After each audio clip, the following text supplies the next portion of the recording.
Hafa and welcome everyone to the Guam Congress Building.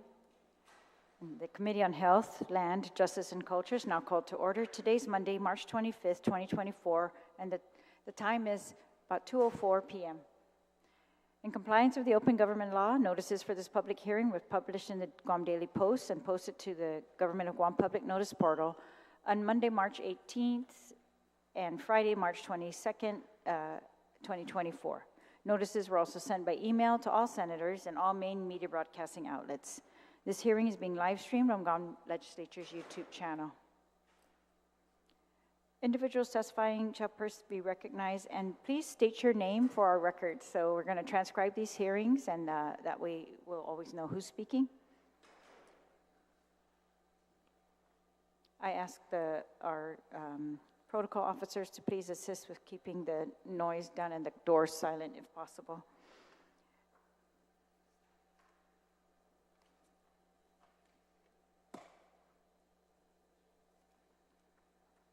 I'd like to welcome with me today Senator Chris Barnett. Thank you, Senator, for being here. And I also see we're joined today by Justice Catherine Merriman, Justice Merriman. So today's agenda item is informational briefing on the recruitment of foster parents. I called this informational briefing today for one primary purpose, and that is to assist the Department of Public Health and Social Services in its efforts, ongoing for many years, to recruit prospective foster parents for the foster children currently living in shelters, and those, of course, who are going to be referred or have been referred, if necessary. In my discussions with the department, we've learned that there are some children living in these shelters for longer than ideal, and that is because we need additional foster homes if we're going to move them out, or they have not been successfully been able to return to their family situations. So the Department of Public Health and Social Services has been proactive in recruiting foster families, and I'd like to thank them for those efforts. And more recently, their press release sent out yesterday, March 24th, urging the public to become a licensed foster parent with some very valuable information.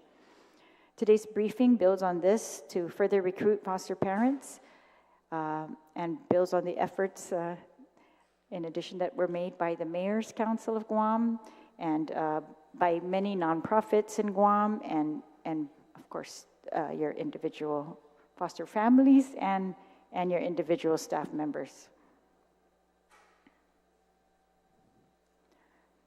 This is all based on a philosophy in Guam's law that we have adopted, that children, if they are unable, that public health is going to do everything that it can to try to resolve a situation so that children can return to their homes, can be placed with their family. And we provide services to these families. The court they've all worked together to try to help these families in every way that we can so that the children can stay with their parents, stay with their families. When that does not work out, they need sometimes emergency foster care immediately to remove a child from a dangerous situation. And they need long-term foster care, and we have seen this growing need in Guam, it seems. The campaign by the Mayor's Council of Guam was able to recruit at 19 foster families, it was reported, and I think that is a success that we hope to repeat again, hopefully, another round that I know Public Health is embarking on. To give the public a better idea of the gap between the number of available foster homes and the rising number of children needing care, I published some data that we received from Public Health at the time. I think this was based on 2023 numbers. It was reported that there are 667 children under CPS custody, and there were 73 licensed foster homes.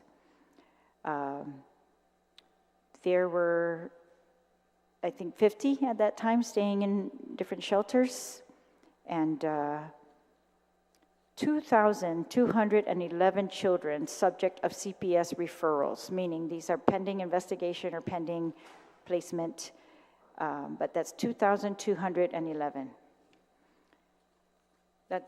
That's, of course, an alarming number based on the number of foster homes we have. So if we need to find homes for any number of those, and we are maxed out already, I've described it as a crisis. I think it's a crisis, and I think we should treat it as one.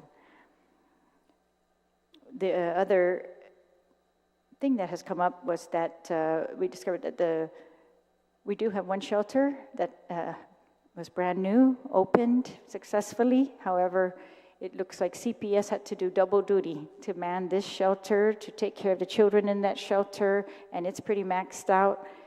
But that takes the CPS personnel away from their regular duties, which we've had multiple hearings in here, informational briefings, oversight hearings, to discuss this issue with CPS and how we're trying to assist them at the time to recruit social workers because they were short and in dire need, and they need us, and we want them to be able to do their jobs to the fullest. It's these people who we are relying on to find what to do with this particular child. It takes time, lots of time, and I know they work overtime, whether they want to or not, in those capacities. And so I've found it very troubling that they had to also do duty in the shelters, even though I know they're very caring people, and it's a testament to them. However, it's just, for me, there's only one group of people we can rely on Guam to find homes for these kids, or to tell us in particular what we should do with these children, and that is these CPS workers working together with the court system for this particular child. So I had asked Public Health at that time to find other ways to, of course, what's the status of the contract for the shelter? That's normally, the other shelters are contracted, their management and operations are contracted out with private companies, and they manage those for us. With, of course, CPS still maintains their contact with the children, and the oversight is maintained by the judicial system. But so those were the number two concerns I had, were the number of social workers, to me, was still short.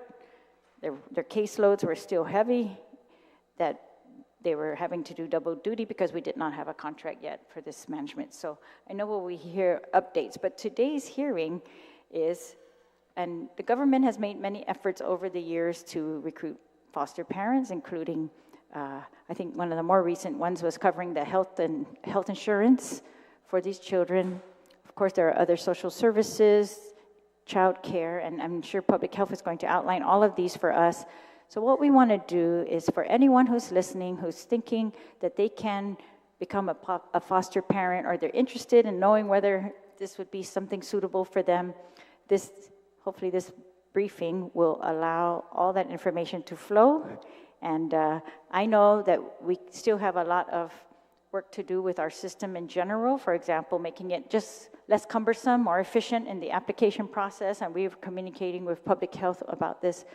And the court has their own recommendations, but those things put aside here, we have an immediate need today for foster families to apply. So we'll see what we can do with the information we've got today to share it and make it hopefully broadcast on our social media and our media.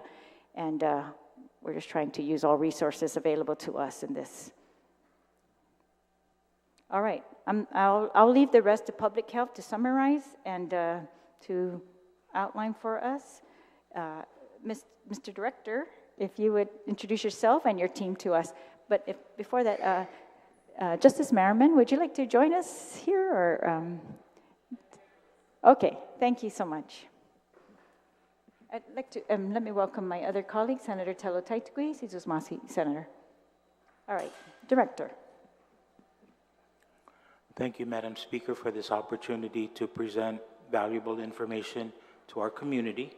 Thank you for the opportunity for our staff to be able to share the efforts that they've been doing, over the last several years, to be able to see how we can meet the need. My name is Peter John Camacho. I'm the Acting Director for the Department of Public Health and Social Services.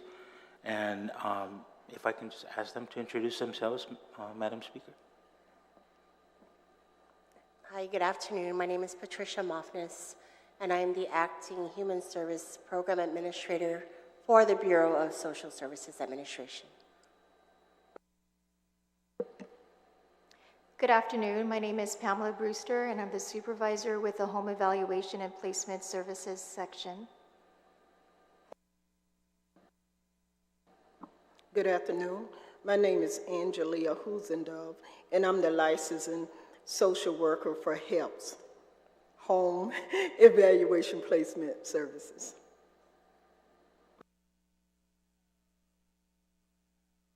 What is the name of that position again? Licensing social worker. Licensing social worker. You license the foster Yes. parents? Okay, thank you. I note that we have many other members from the Department of Public Health and Social Services here. Thank you so much. Thank you, Madam Speaker and colleagues.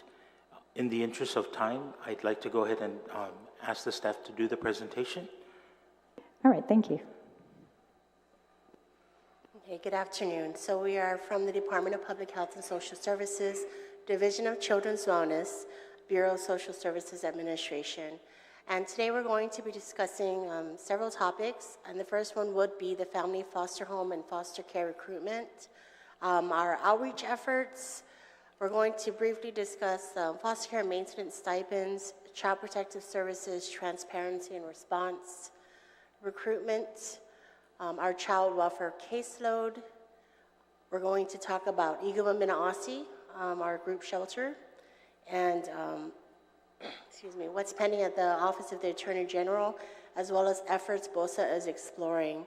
But before Pam takes over, I just want to give a brief description. At Iguma Minaasi, we currently have 34 children, and our males, there are 15 males and 19 females. The age group for males that are open to foster care, the youngest is 1, and the oldest is 16.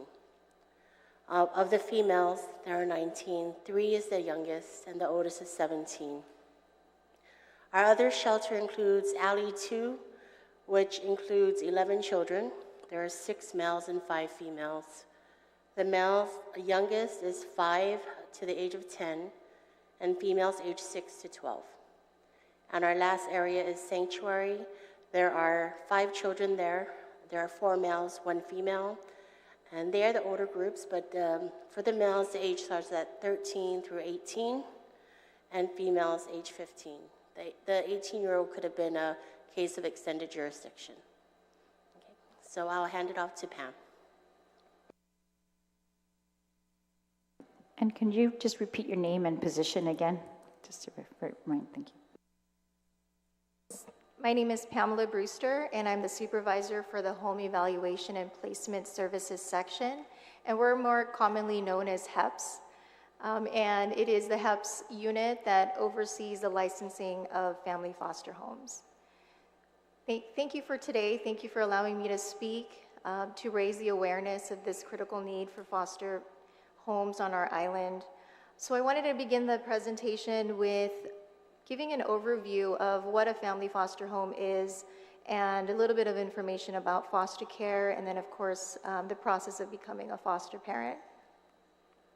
So a family foster home is a home certified by the Department of Public Health and Social Services that provides substitute family care on a 24-hour basis to children who come into foster care.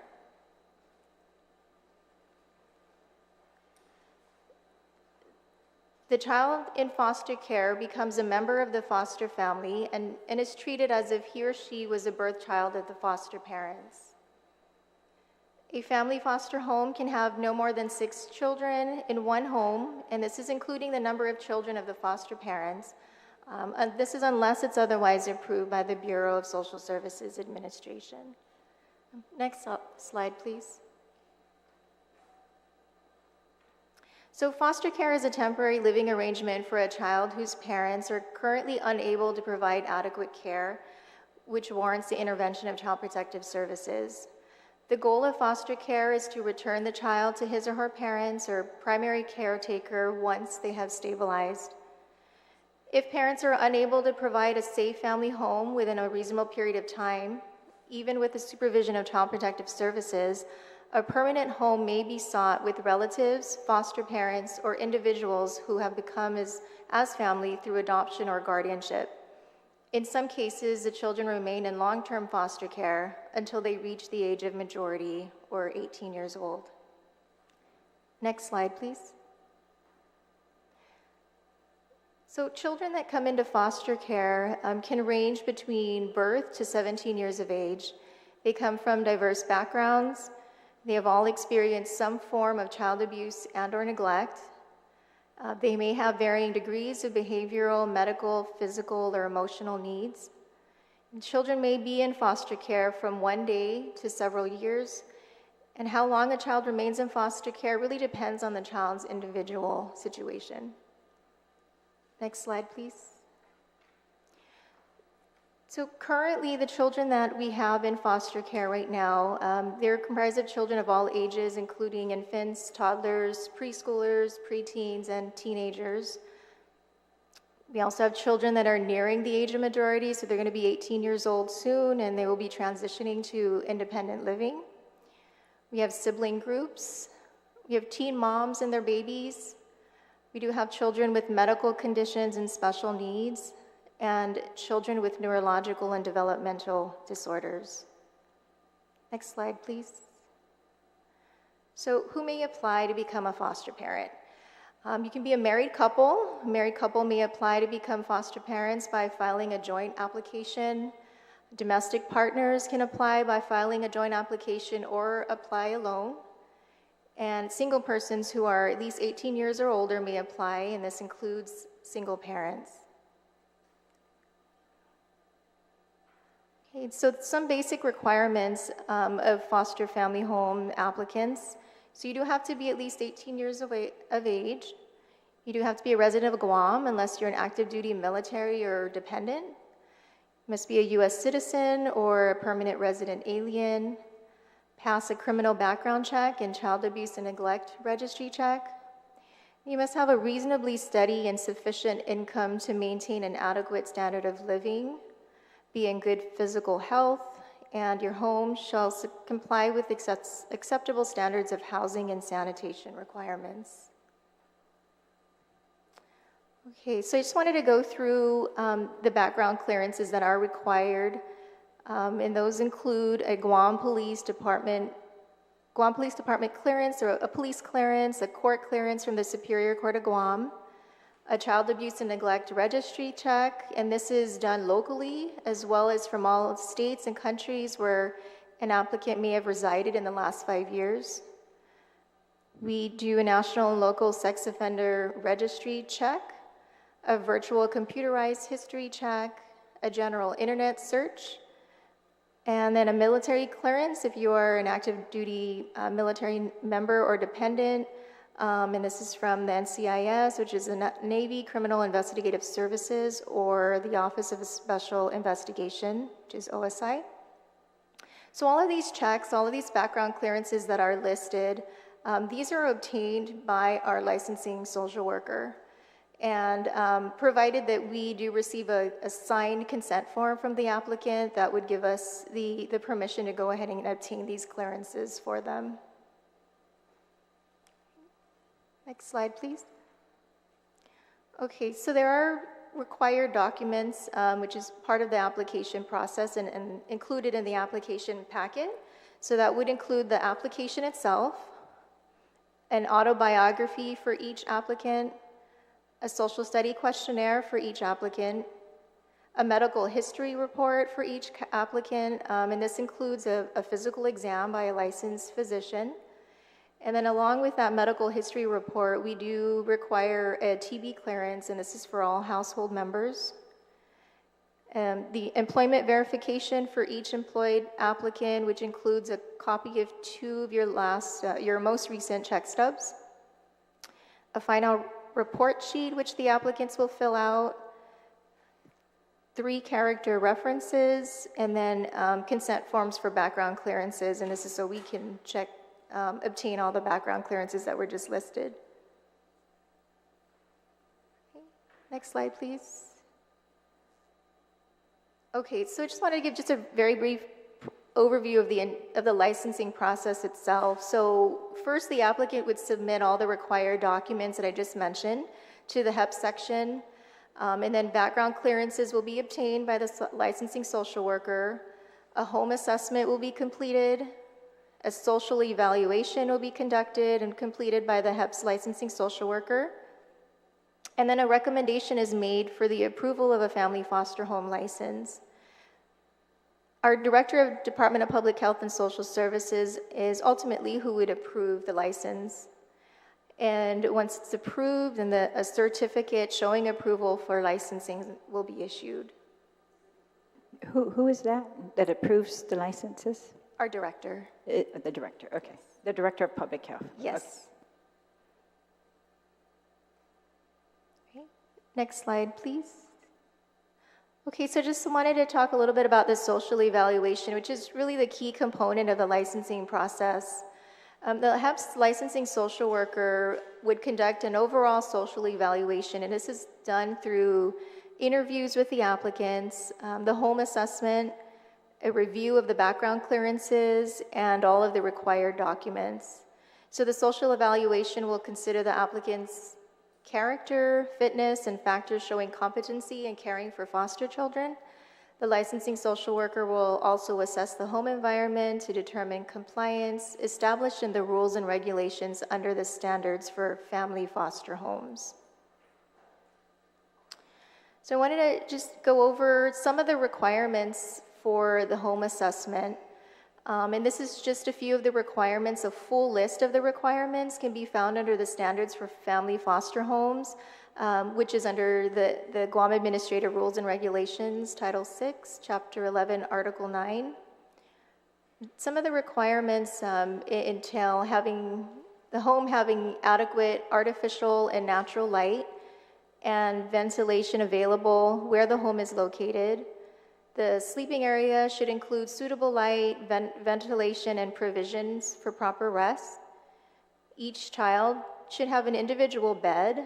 However, 2 brothers and 2 sisters, they may share a double bed, but preferably for a temporary period of time only, and then bunk beds are allowed.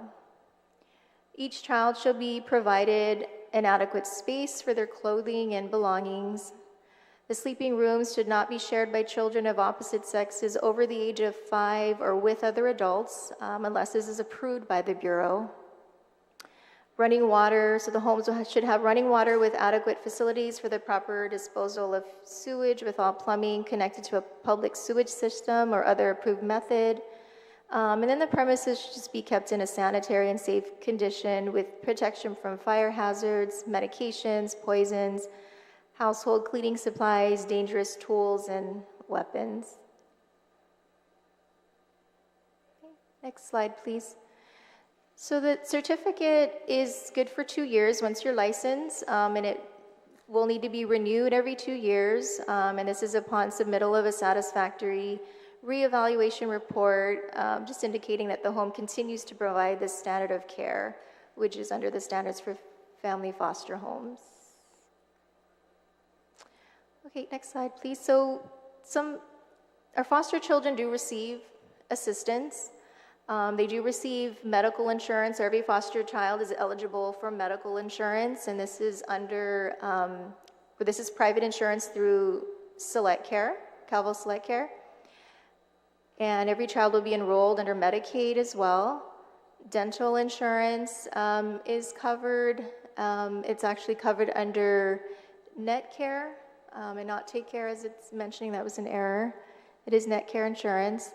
Our children are also available to receive, or they're qualified for the WIC program. So children from birth to 5, they're eligible to receive healthy foods at no cost. This includes infant formula. They are also qualified to receive child care assistance. So this is daycares at participating child care centers, which is paid for by the Child Care and Development funds, and this is through the Bureau of Child Care Services. And then our foster parents receive a monthly foster care reimbursement or a monthly stipend.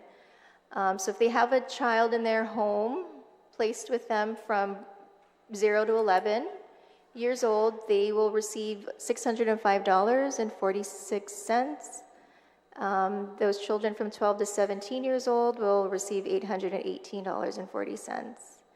And then they also will get an annual clothing allowance. And again, this is just depending on the breakdown of their age. So 0 to 11 would be $212.94. And then 12 to 17 years old would be $305.30. All right, could we just pause on the PowerPoint? If AV could try to make it just a little bit bigger, go ahead and cut off the blue part if that helps, and if it doesn't, just let me know. And in the meantime, I'd like to introduce also Senator Roy Kinata, and thank you for joining us. Is that possible, AV, or not? Okay, thanks. All right, and we'll move to the next slide. Thank you. Thank you. Okay, so there's other support provided to our foster families, and Harvest House is really a key partner with us in promoting the recruitment and retention of foster parents. And some of the supports that they provide to foster parents, they do have bi-monthly support group meetings and trainings. They have a resource center shopping, so foster parents can quote-unquote shop for clothes, shoes, hygiene products once a month or upon receiving a new foster child in their home. They also coordinate annual events to support the foster community. The Kate Thomas Foundation, we also receive donations from the community to support our foster children. And our unit, the HEPS unit, does provide emergency support to foster parents after hours, weekends, and holidays, and this is done by calling a dedicated after hours phone number, which we just implemented. Okay, next slide, please. So there's different types of foster care, and so applicants can really decide, what type of care really fits into their lifestyle. So that we have long-term foster care, which is traditional foster care. It's full-time care can be from several months up to a few years. Foster parents are licensed for long-term, full-time care.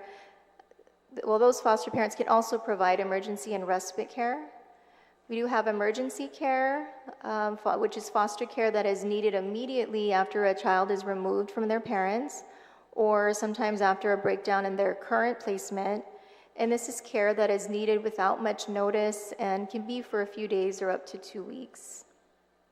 There's also respite care, which is short-term planned care, where the child is placed with the foster family to provide a break or respite for the original foster family. Respite care can also be provided for foster families who will be off island for a short period and need temporary care for the child. And then there is also an opportunity for licensed foster parents to provide therapeutic foster care. And they have the opportunity to become trained and qualified treatment parents who provide a care using a therapeutic approach to help children make changes. This training is provided by Guam Behavioral Health and Wellness Center. So I just wanted to share a little bit of, next slide please. Some current, these statistics are as of February. There are currently 667 children in foster care. Now, a majority of these children are placed with relatives, but 100 of these children are placed in currently 72 licensed family foster homes. There are 69 children that reside either in a shelter, including our shelter, a group home, the detention center, or a therapeutic treatment center, and all of these 69 children are in need of a family foster home right now. 4 of the 69 children are actually able to be adopted. Okay, and that concludes the slide. If you would like more information and want to be a part of raising hopes and fostering dreams and becoming a foster parent, Please call the Home Evaluation and Placement Services section, and we're located at 194 Hernan Cortez Avenue, Suite 309 here in Hagåtña, where we can be reached at 671-475-2653. We also do have an email, so if any interested applicants want to learn more, they can also email at bossa@dphssa@dphss.guam.gov. That concludes the presentation. Thank you very much. So I'm going to continue with the rest of the presentation. So we currently also have some other outreach efforts for foster family recruitment. We shared that with you, Speaker, but for the public, we'd like them to know.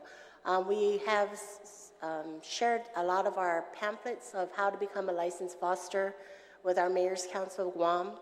We've also put in our village chat groups and also our website for public health. We've also linked it with our guamchildcare.com site.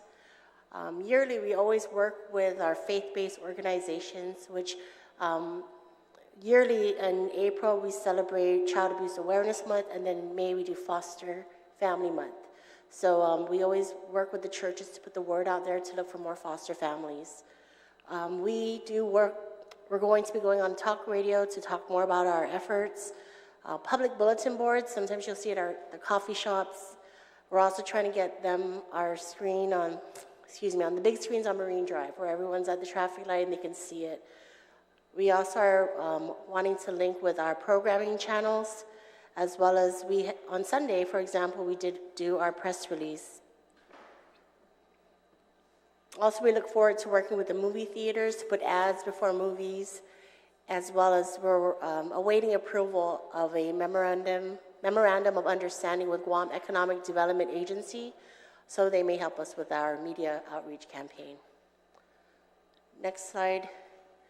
In response to the foster care maintenance stipends concerns, for January and February, the checks were issued due to the new financial system. Typically, it's through EFT, but because of the new financial system, DOA was able to print out the checks, and foster families were able to go there to pick it up. But as of last Friday, they were mailed out. There are other reasons why maybe foster care maintenance payments may be delayed, but that could be with an error with banking information, or the vendor records are not updated, and DOA needs that. Relative fosters at some placements may initially decline a foster care maintenance. They feel that sometimes it's their family and they would rather just, we're going to handle this, we're going to take care of it.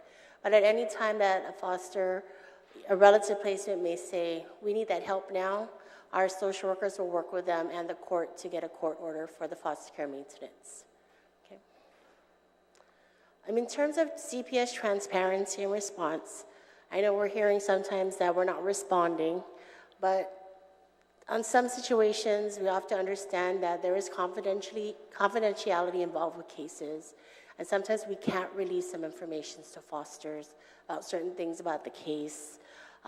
Social workers do visit the children privately, sometimes at the child care centers or even at the school, and this really is to safeguard the child's concerns or their responses. Also, we invite our families to contact us, let us know. We do have a dedicated email, which is a cps@dphss.guam.gov, which is specific to supervisors to respond. So if a social worker is not responding, we're asking, please let us know. Supervisors man that email address so we can be made aware if there's any immediate response that's needed.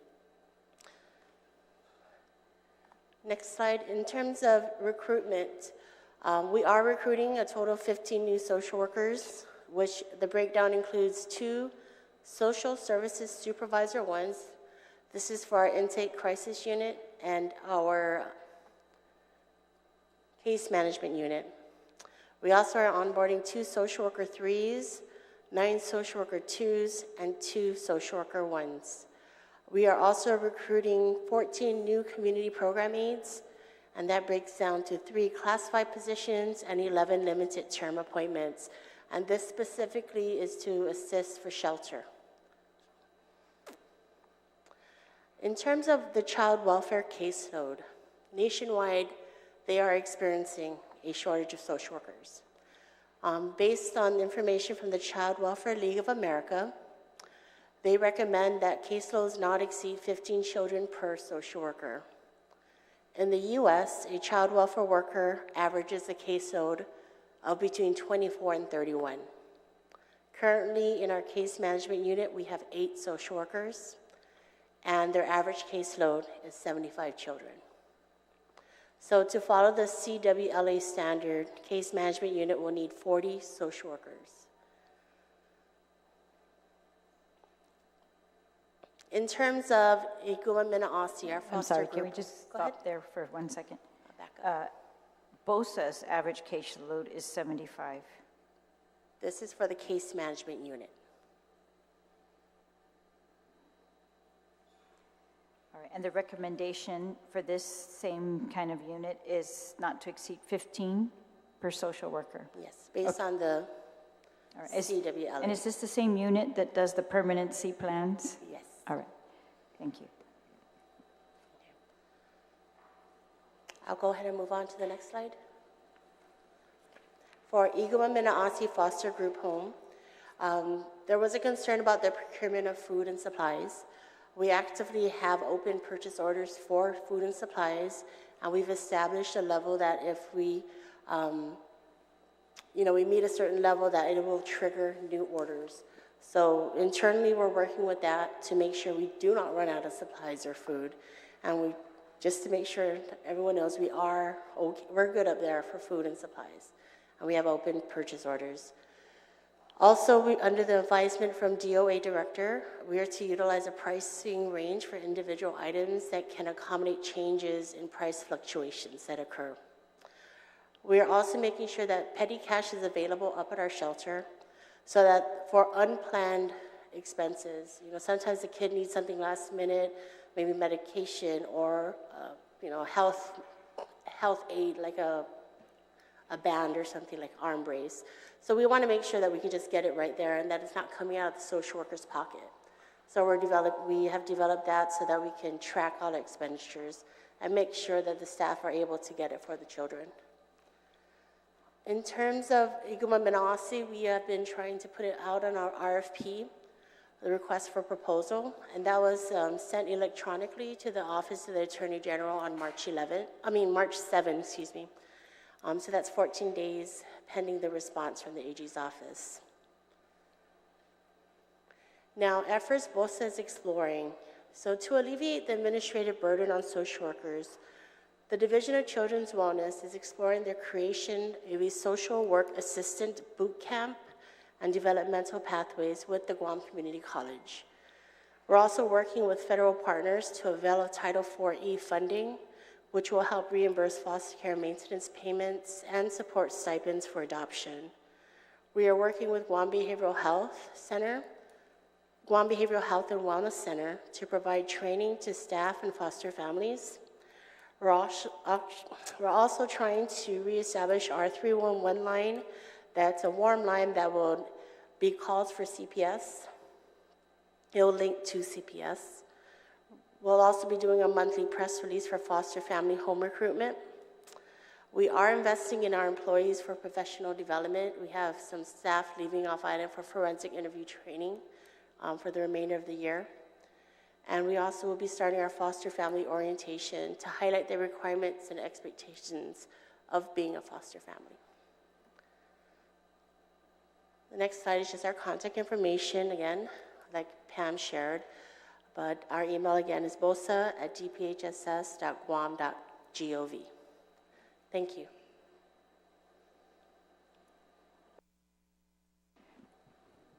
Thank you. Does that complete public health's testimony? Yes, Yes, that all right, completes it. thank you.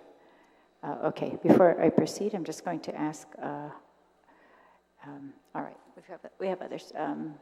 Harvest House, if you'd like to testify, please.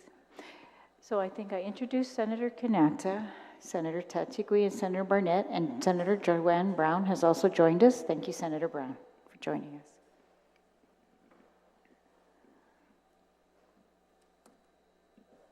If you could please state your name for the records. Yeah. Hafaday, thank you for having us. I'm Bethany Taylor, the Executive Director of Harvest House, a nonprofit to the foster kids on Guam. Hafaday, my name's Jared Baldwin. I'm Executive Pastor at Harvest Ministries and a board member and one of the founding board members for Harvest House. Thank you.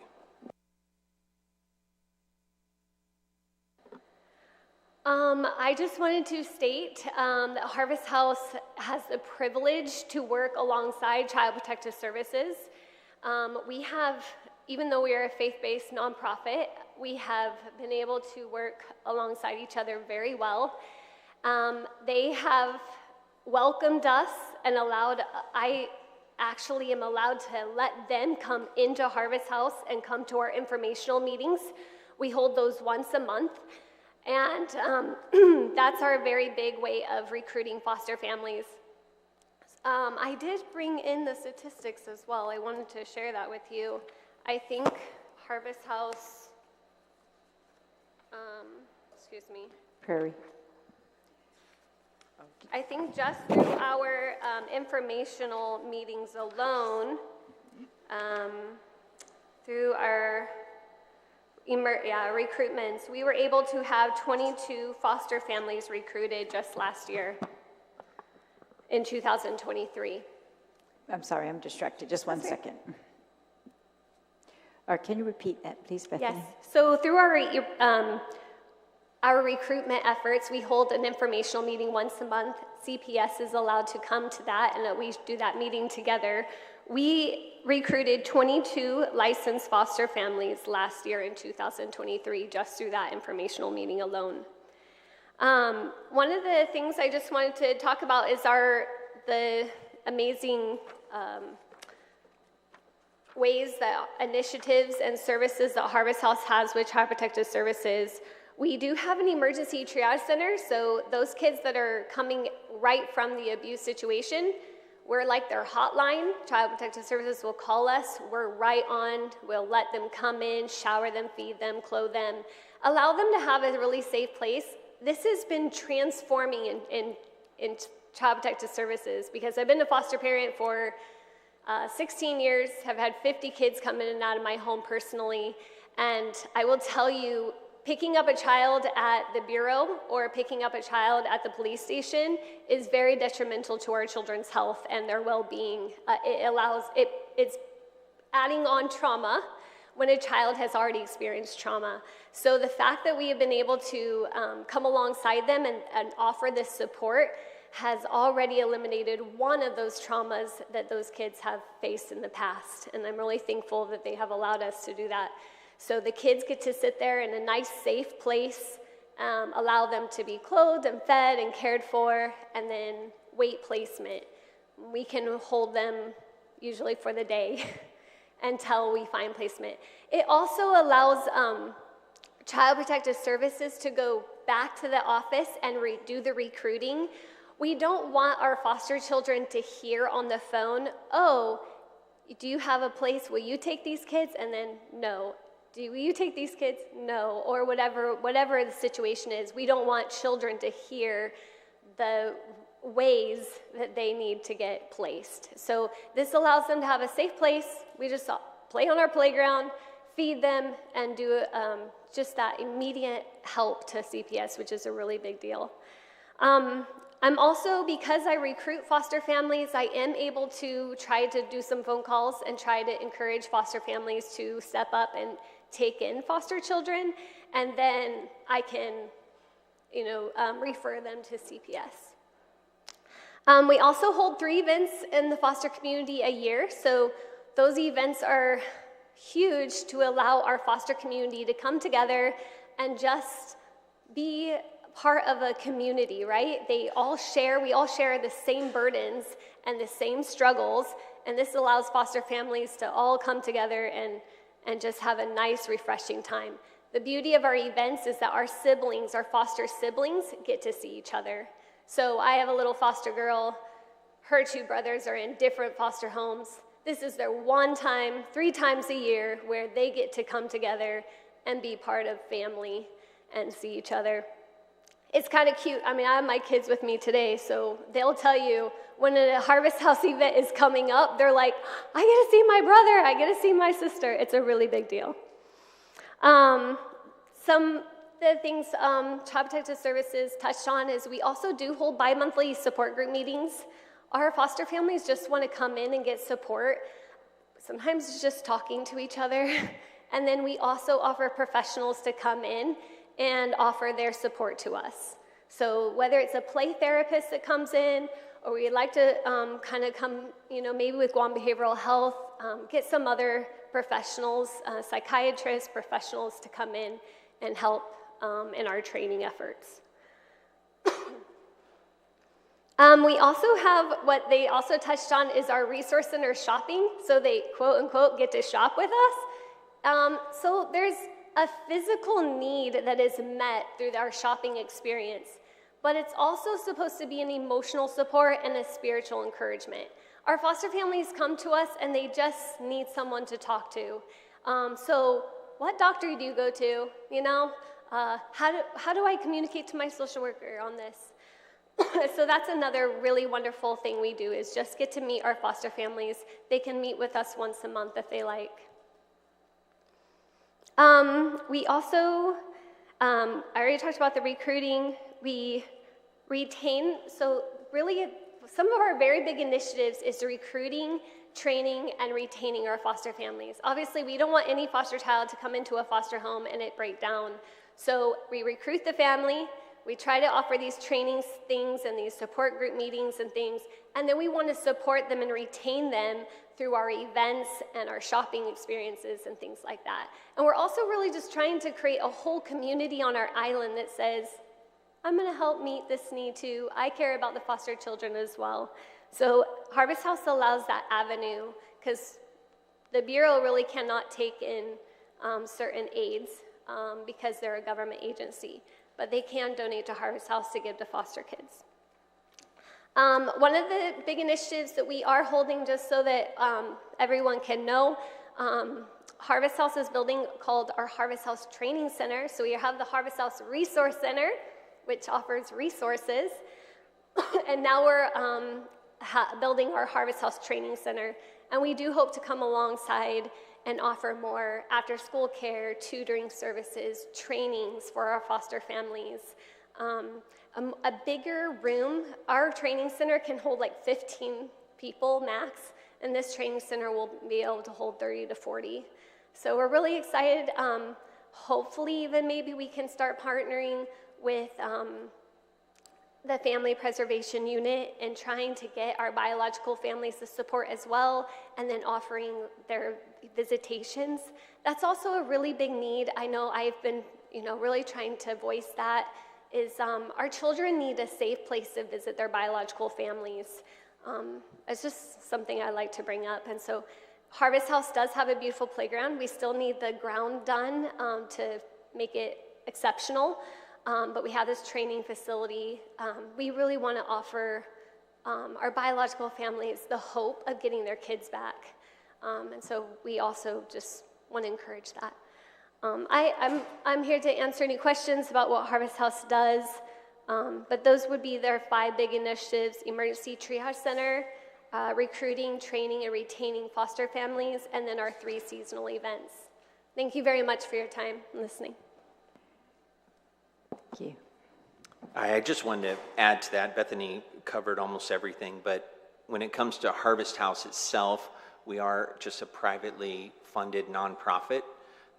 It was started by Harvest Ministries, Harvest Baptist Church, but it is its own 501c3. We don't receive any government funding at all. It's all really the generosity of people here on Guam. Businesses will, it's a universally appealing thing to do, right? You see needy children, you want to do something to help. Most people, they hear the plea for helping and they say, I don't think I can be a foster parent at this time. What can I do? And then we try to find ways, if they can't be a foster parent, not the right stage of life, they're just not set up for it. We're not trying to twist people's arm into doing it, and then it ends up being maybe a worse situation. We just try and find other ways that they can get involved as well. And so we're able to engage with a lot of the volunteer community. We get contacted by military groups and local businesses that want to help. And so we try and provide ways that they can help, whether that's through volunteering at events, giving to help those events happen, you know, even the stuff like the food or the supplies for an event, serving in other ways, supporting. We also, I guess one last comment, and then I'll be done, but we've found that foster families are not independently wealthy families that have large homes and extra space and, you know, a 15-passenger van, and they're just looking for kids to fill it. It's usually almost the other end of the spectrum. People that are just getting by, they are using every square inch of their house already, but they have a big heart, they see the need, and they want to leverage what God has given them to help at least one child. And so that's why we really feel burdened to help with all these other things, because I think the retention part is a much bigger deal than I originally realized when we first got into this. It takes, I know the process we went through when we became foster family. My daughter begged us to get into it. She just really, Kayla was like, we should become foster families. Look at the need. Can't we do something? And we were living in a little condo, and it's like, are you sure? And we drug our feet, and we finally filled out the paperwork, and the day the paperwork was approved, we ended up with 2 kids. But it takes a while to go through that. Most people don't jump into it blindly. They really do have to think through it, pray through it, kind of figure out how they're going to make it work.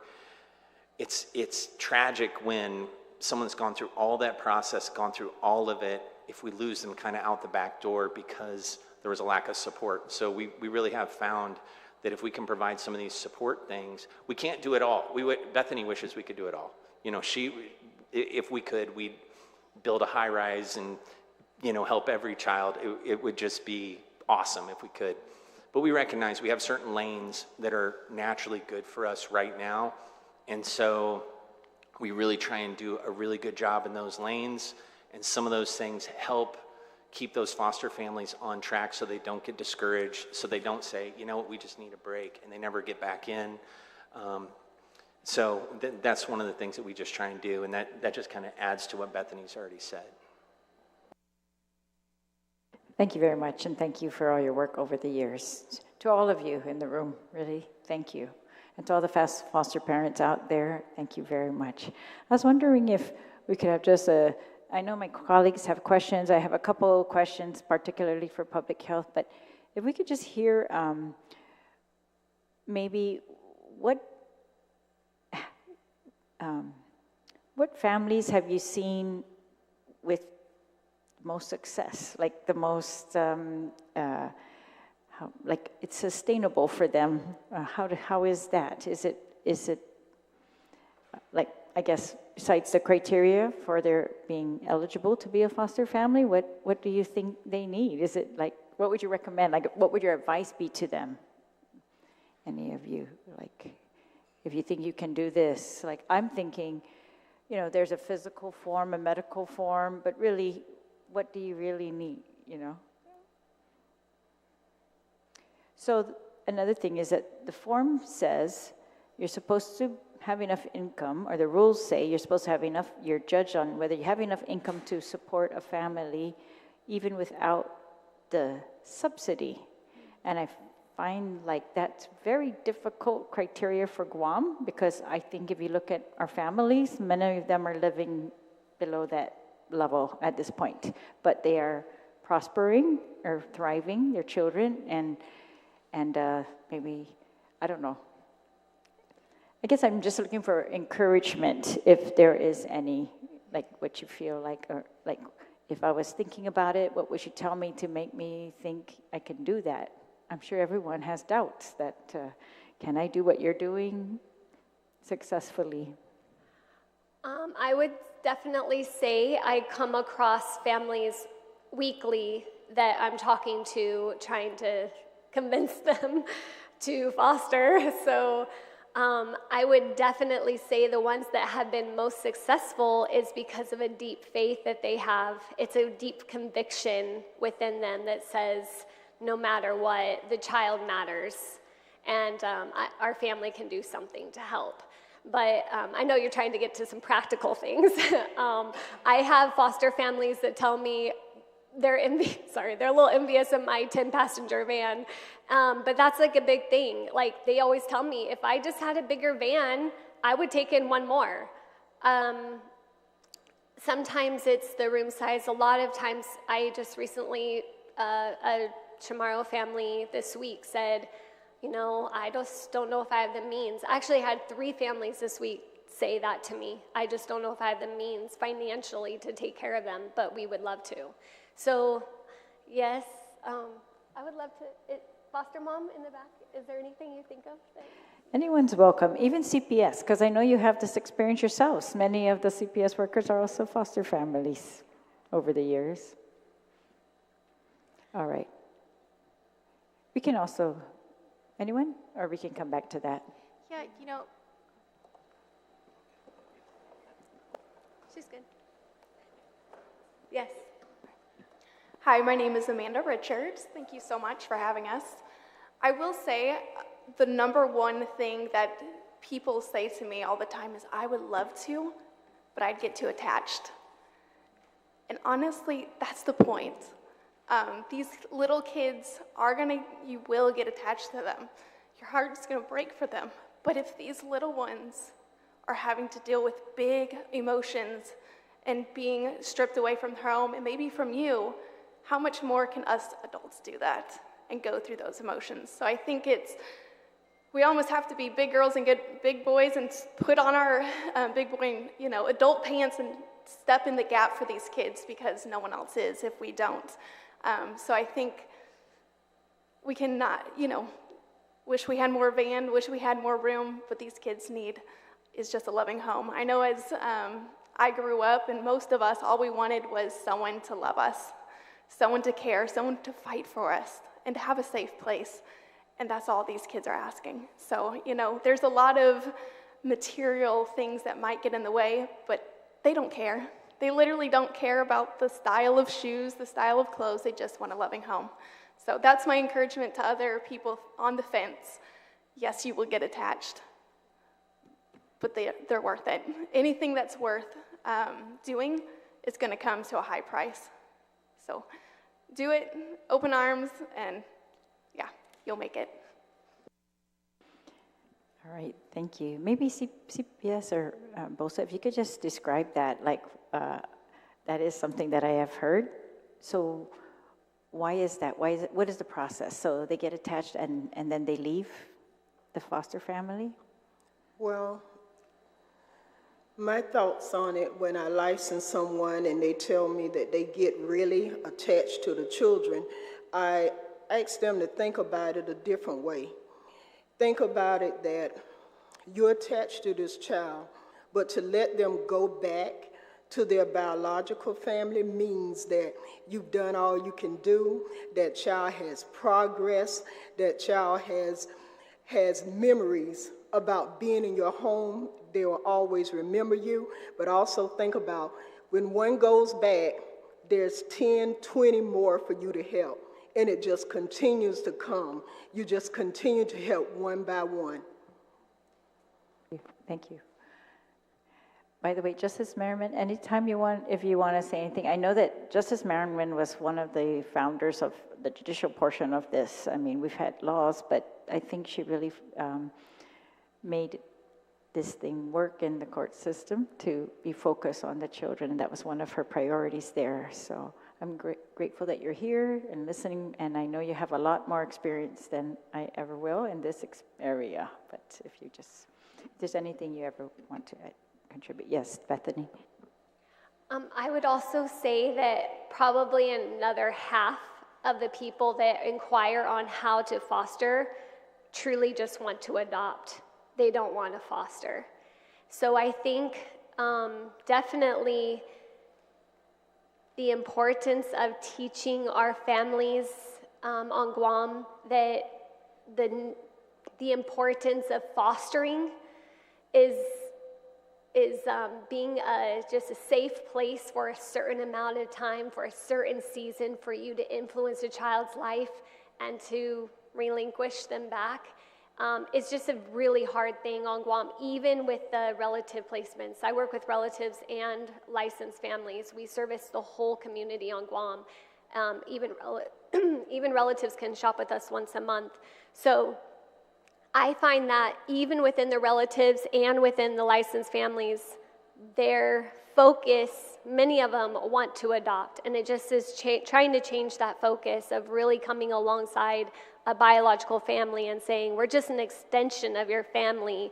We're actually helping the entire family, not just the children. So it's just a huge sacrifice. There's no dollar amount that you can pay a foster family to pay, to help them really take on all those efforts of taking in a broken family and say, I'm going to come alongside this entire family unit and try to put, pieces back together and try to help and aid, encourage this. So I just think it has a lot to do with reteaching that we're trying to do foster care, it's not adoption, and then maybe coming up with a way in CPS where there's an adoption route if you truly will not do the foster care route, and then there's the foster care route. I think that does need to be kind of separated. Makes sense. Thank you. All right. Okay. Thank you again. If you don't mind, I'm going to ask some just pointed questions to CPS. Maybe if you could just distinguish between what you assist foster families with and what you assist family placement families, where you place a child with a family member. Do you provide the same assistance to both?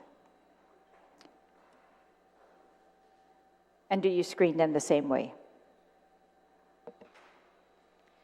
So if you're referring to what is the qualifications or criteria as far as becoming a foster family? When you place them with family, are they called foster families? Yeah, so we do have relative placements, and so a majority of our kids are with relatives. We do see on the CPS side, they do try as best they can to find relatives. So of course, to reduce the trauma and place the children with people that they're familiar with. And so the requirements or the screening process is essentially the same as far as background clearances. We do the same type of background clearances, and those clearances are obtained through the CPS social worker. And so as far as a police clearance and court clearance, there is no fee to the family. Same with foster families as well, or licensed foster families. We do have an agreement with the agencies, with the court and with the police, with GPD, to provide these clearances, and so it is without a fee. We do that. So essentially the clearances are the same. The home assessment is done by a CPS social worker, and so they're looking at the same, sort of, is the home safe, of course, number one. Is it a safe place? Do they have a place to sleep? Now, although because these are relatives, some of the requirements aren't as stringent as if they were to become a licensed foster family, and so, we recognize that a better place for the children to be are with family, with people that they're familiar with and people that they have, may have been raised with. And so we do, as long as we can ensure the safety of that home through clearances and home assessments. And then the CPS worker would do an interview just to ensure that their intentions are there, they have good intentions. Same with the licensed foster family. That is part of the interview process. We want to know what their motivation is and intentions. But with relative placements, yes, it is not as strict as stringent. We want to ensure that family connection. But, so do you offer to them the same services? For example, those children are covered by the insurance? Those children also are entitled to the daycare? Yes. And stipends, all of it? Yes, so any child that's in foster care under the temporary legal custody of Child Protective Services Okay. is qualified for all those services. All right, thank you. And then the 6 children in a home rule, I remember several years ago, that was a big thing. That was the urgent issue they wanted me to address. There's a cap on 6 children in a home, and many of these foster families are big already, right? But is that still necessary?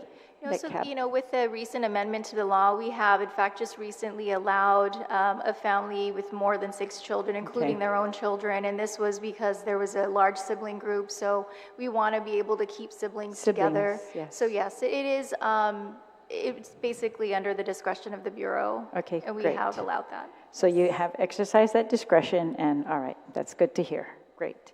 And then we talked about how many foster families you have overall, and then you talked about the different types of foster care that there are, the emergency, of course, and then the longer term, and then the respite care. Which one do you need the most, or do you need all of them? We do need all of them. A majority of our children are in need of long-term foster care, but emergency care, respite care, therapeutic foster care is definitely needed. On the therapeutic side, a lot of our children have come with behavioral, challenges, and so getting the right training to care for the children that have mental health needs is definitely key. But it really across the board at this point, anyone interested in becoming a foster parent and being able to care on any of these different levels is needed. All right, it's been described to me by some foster families that they'll get a call in the middle of the night, and we have a baby in need of an emergency placement. Are you available, or can you take this child, right? And I don't know. I guess just how does that work? I mean, if you already have children and you're asked to take another one, what if they say no? Are you pretty successful in calling the different families? Or I guess I'm trying to just show to the community, what do we do when there just aren't enough places? Like, what do you do? So the CPS social worker, they're on call 24/7, and so the scenario you described is very real. They respond to a crisis case, and sometimes it could be 3 o'clock in the morning, and they're needing placement for an infant, and it is. If you can imagine the trauma that the children are going through at this time. And the CPS social worker doing their best to ensure their safety and removing them from their home if that's what's needed. And, unfortunately, of course, the work of CPS, I know every CPS social worker can attest that work is very hard.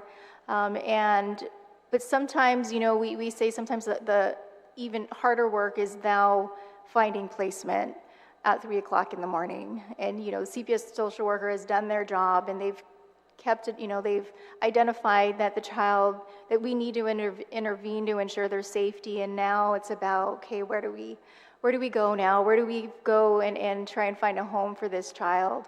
And so, sometimes that has happened, calls 3 o'clock in the morning, and calling, and not finding a home available. And so, and this is really where the emergency care is needed as well. And so if we can build a good, pool of foster parents that can provide emergency care, I mean, that would be very reassuring, I think, on all levels with the CPS social worker, of course, the child having a place to be. But yes, that is definitely a need and a real scenario that happens. And so we are just hoping to be able to recruit foster parents just in all levels of care. Yes. I was just going to add to that, that just for the sake of the community understanding how bad the crisis can be, we're picturing one child at 3 a.m. call, but a couple weekends ago, you had an Amber Alert, and you had 2 other situations. I think one had multiple siblings, and so you might have a cascading effect. It seems like it never just happens with just one isolated, but don't you oftentimes have just a lot of, it just seems like they all come at once, or the situation that sadly it pulls kids out of a home.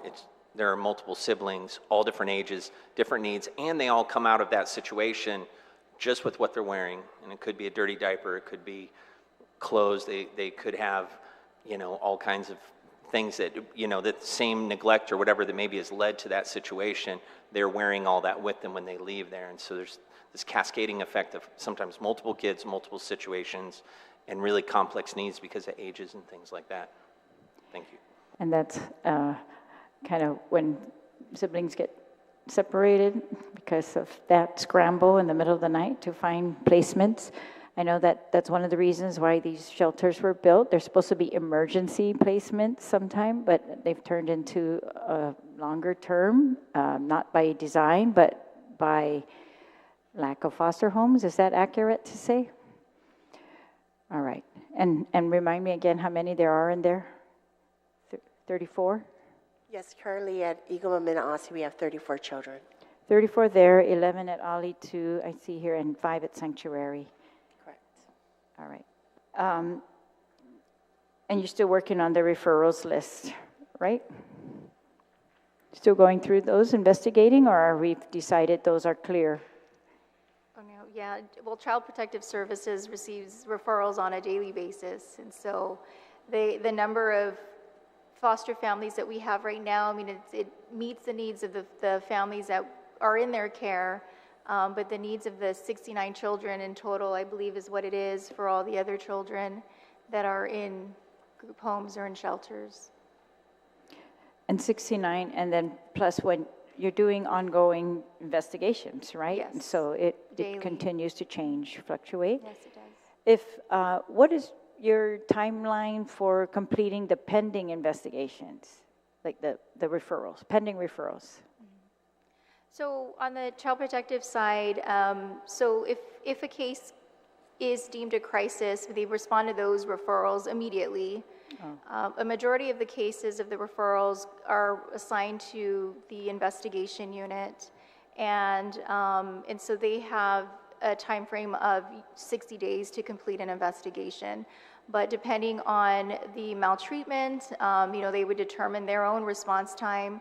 And so sometimes they're responding also within the same day or within several days, but they do have 60 days, a 60-day time frame. All right. There was a report that in 2023, 2,211, you received that many referrals in 2023, 2,211. So out of those, are there still pending cases in addition to the ones that you get daily since 2023? Are there still pending? And if there are, just to me, so you need enough homes for the children that are currently in shelters. We need enough homes for those that are coming in on this daily basis, on a revolving basis or a rolling basis every day. And then we have some referrals that have been since 2023 that have to also be completed, right? And then a plan made. Is that correct? Yes, so every case that is assigned, it does get vetted. There's definitely, every referral is vetted. Okay. Every referral then is, the supervisor in the intake section does determine which section would be most appropriate. So many of those referrals also get referred to our Family Support Services section, and that is the section that would provide services. And so those cases don't usually end up in CPS exerting temporary legal custody. In some cases it does, just depending on the scenario. But every referral that comes in does get vetted and assigned appropriately. All right. Of course, I'd like to get to see CPS get to its recommended number of caseloads, and I feel like the court would probably love that too, so that they can get the permanency plans or whatever other investigations before them sooner. We'll continue to work on that together. And that was the sole subject of one of the oversight hearings we had, was the recruitment of social workers. And it is a shortage everywhere, but we really have to work on that. All right. I think you answered a lot of my questions. I reviewed the application again, and I think there are areas that we can streamline. I'm hoping that was one of the complaints that we received in our office, that the application's long and cumbersome, and I'm hoping that the consent that they sign, and that's great. I'm glad that you have availed of all of those background resources. So thank you for working on that and getting that. I really appreciate that. That was the subject of another oversight hearing that we had. So I'm glad to see that that is accomplished. All right, I'm going to open it up for questions of my colleague, Senator Barnett. Madam Chair, and thank you to the panel. Never sat through a hearing that was both heartbreaking and heartwarming at the same time, and I just have to apologize in advance because it's a very difficult subject. I mean, to hear about, I can't imagine being on the front lines, so I definitely commend you and thank you so much for your service. And I also commend the chair of this committee. This is an issue that she has fought valiantly to support, and I remember hearing about a crisis similar to this during the pandemic, and it's very tragic that a crisis of this magnitude is again rearing its ugly head, and you know, I haven't heard it said on the record, and we read the news and we see the instances where children enter the foster care or the CPS system, and in your slideshow, you describe foster care as a temporary living arrangement for a child whose parents are currently unable to provide adequate care, warranting the intervention of Child Protective Services. And again, many of us can glean from media reports some of the causes of this, but generally speaking, in your opinion, what are some of the root causes of this current crisis and the crisis in foster care and CPS and child abuse and neglect that we have seen over the last several years?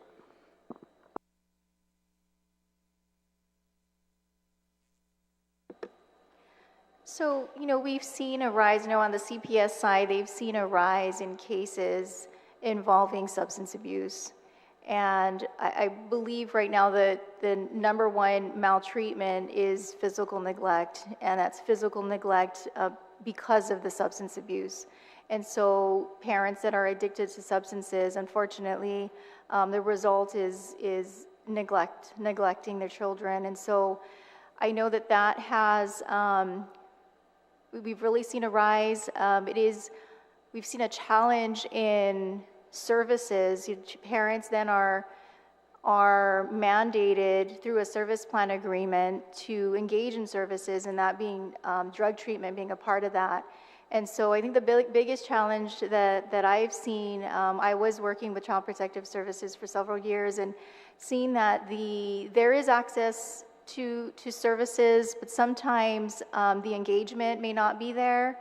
And so those cases tend to take a little bit more time before the parents begin engaging in services, if they do at all.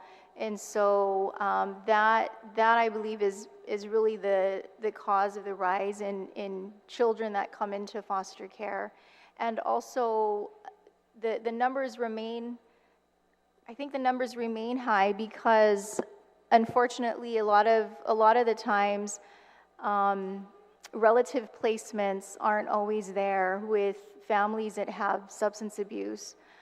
You see a lot of families say, well, you know, they kind of cut ties with their family members that have issues with substance abuse, and so they're not as available or willing to be available, and so we see that, and so I think we're turning a lot more to foster homes, you know, non-relative foster homes.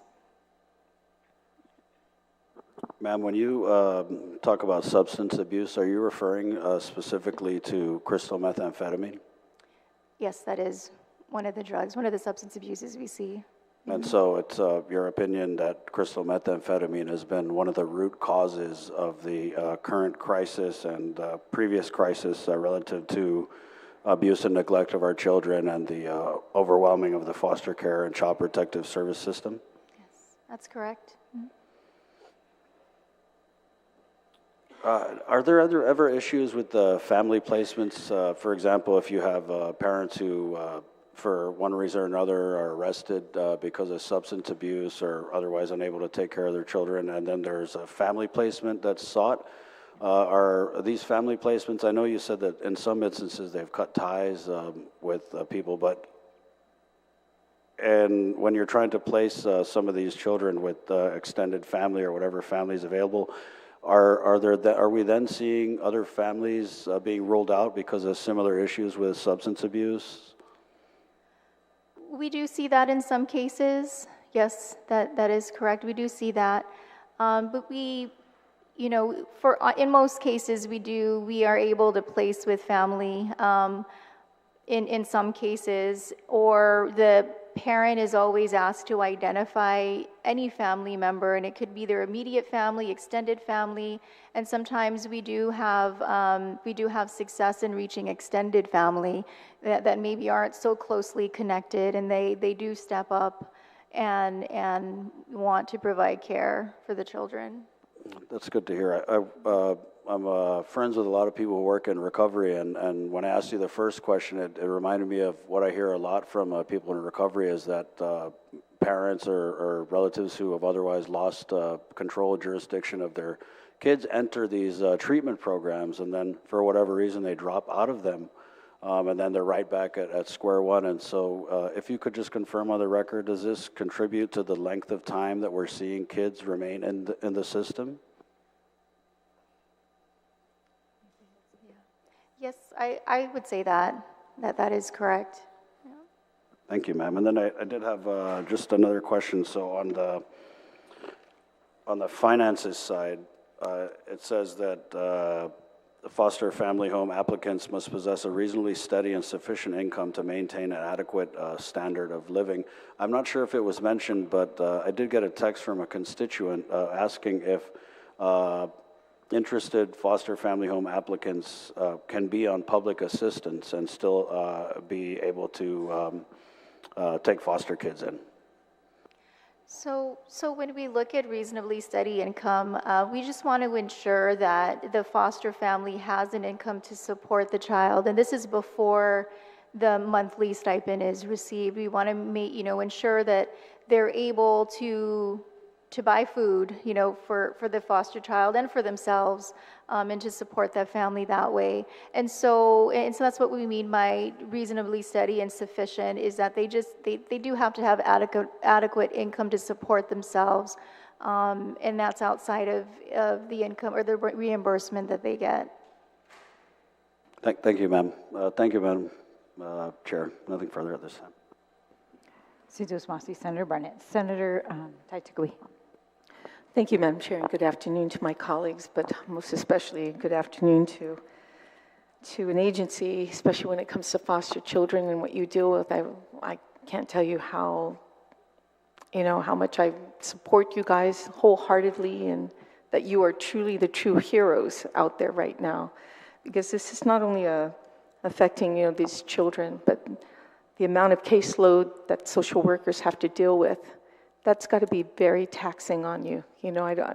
Many times I have friends who are social worker who doesn't have a life, because technically this is their life. They're so full with caseloads, and it's so hard for them. And I really feel their pain. But and I hope, Mr. Director, that you're acting director now, right? Okay, and then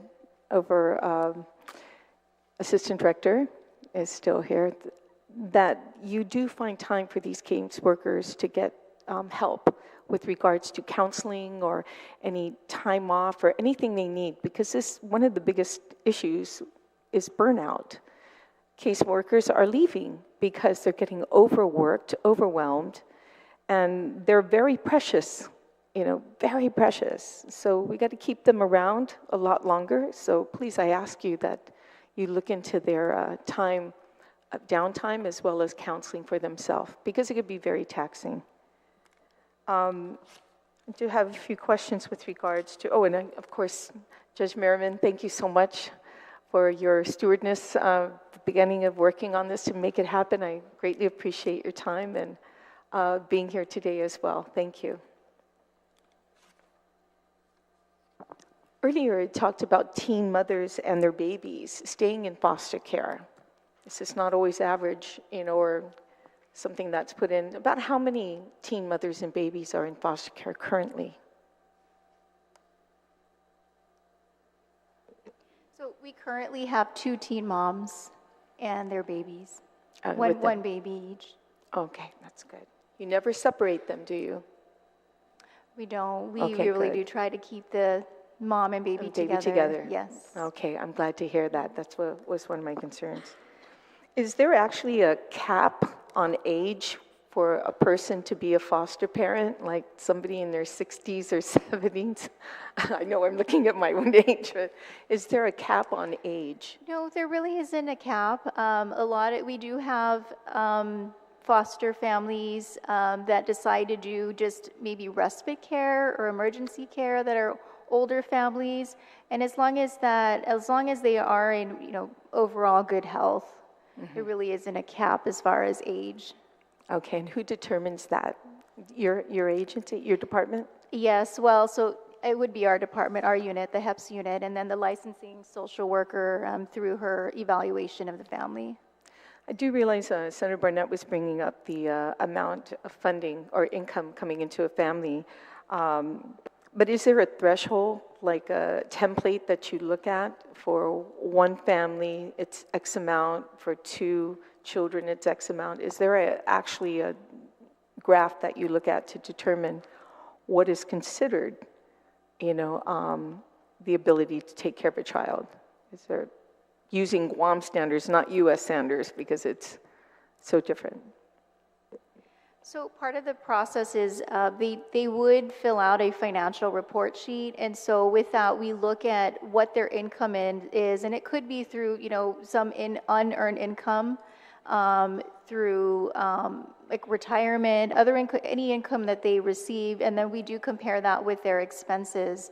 And so if they're of course able to pay their expenses with the income that they have, and we would determine that to be adequate with, of course, money to pay for all of the other daily expenses. So technically there is no cap, it's just the ability to, like you mentioned earlier, so someone can make only like $30,000 a year or $20,000, but their expenses are very minimal and That's they correct. can afford it. Yes, certainly. Okay, Yep. so that there is no direct, it's just it's a balance. It's like when you go Yeah. into a bank to get a loan, okay.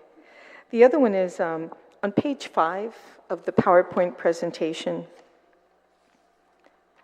the required background. First, I want to thank you so much, Patricia, for implementing this in your craft, because I think it was myself as well as Senator Brown who brought this up. General Internet Search, bravo, thank you.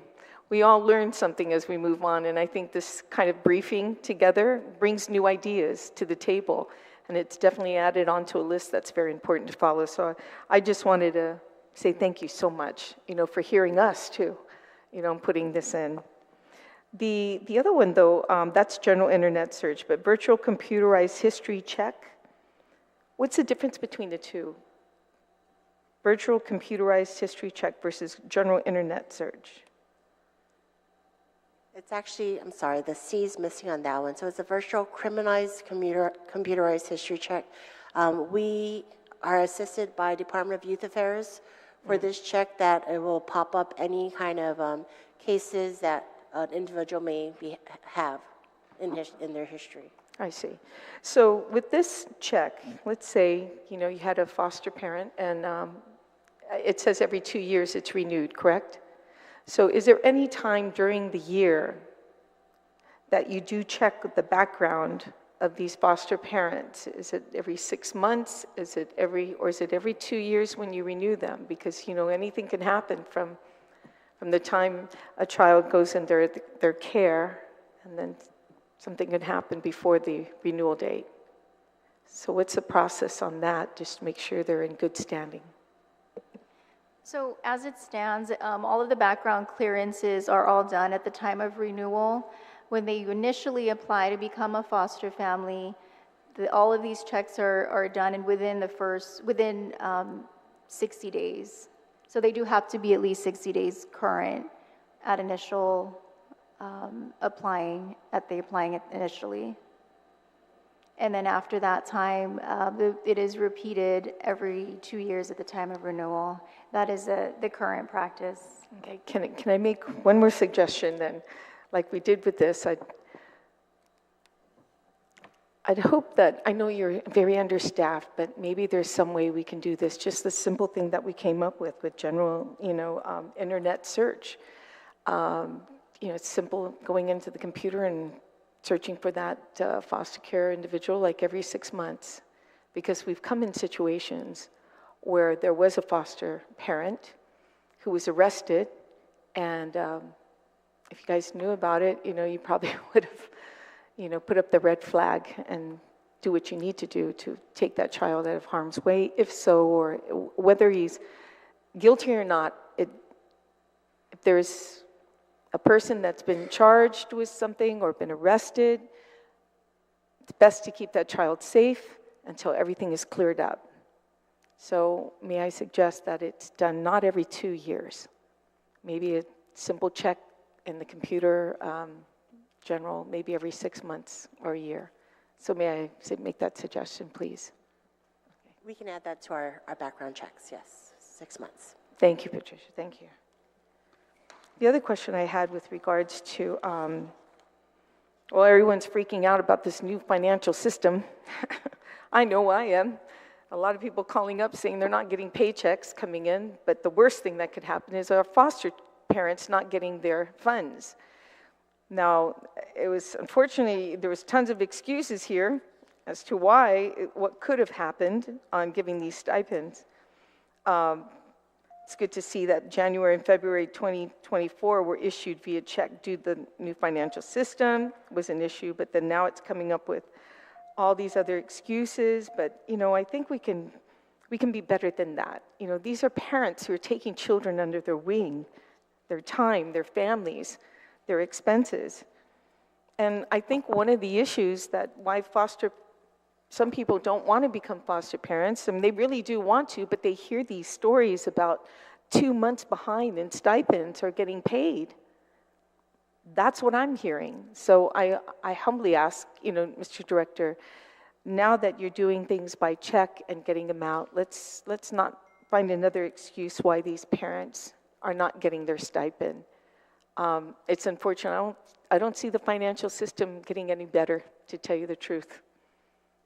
I don't see it working for us. I mean, they promised us that it would be in place by a certain time. Unfortunately, it didn't happen. So we're going to still see some issues. But this is one area that we can't fail our foster parents.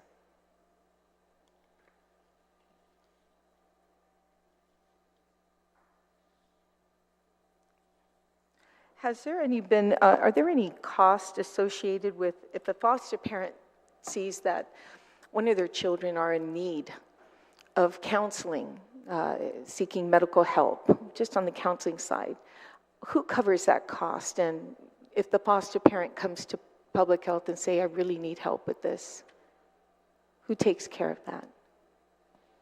So each child under foster care does get medical insurance through Select Care as well as Medicaid. So the insurance does cover some portion. If there is a portion that a child is not covered for and a foster family may pay, we get it reimbursed to that foster parent.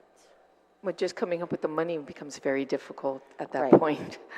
So is there any Understand that. way to be ahead of the game and to help them, or just call the insurance company or the doctor that they, Bethany, can you give me an example? If you've ever come into a situation where a child really desperately needs, help, counseling from a certified doctor, and I know someone came up, so I'm hoping she can answer it too. Bethany, any comments?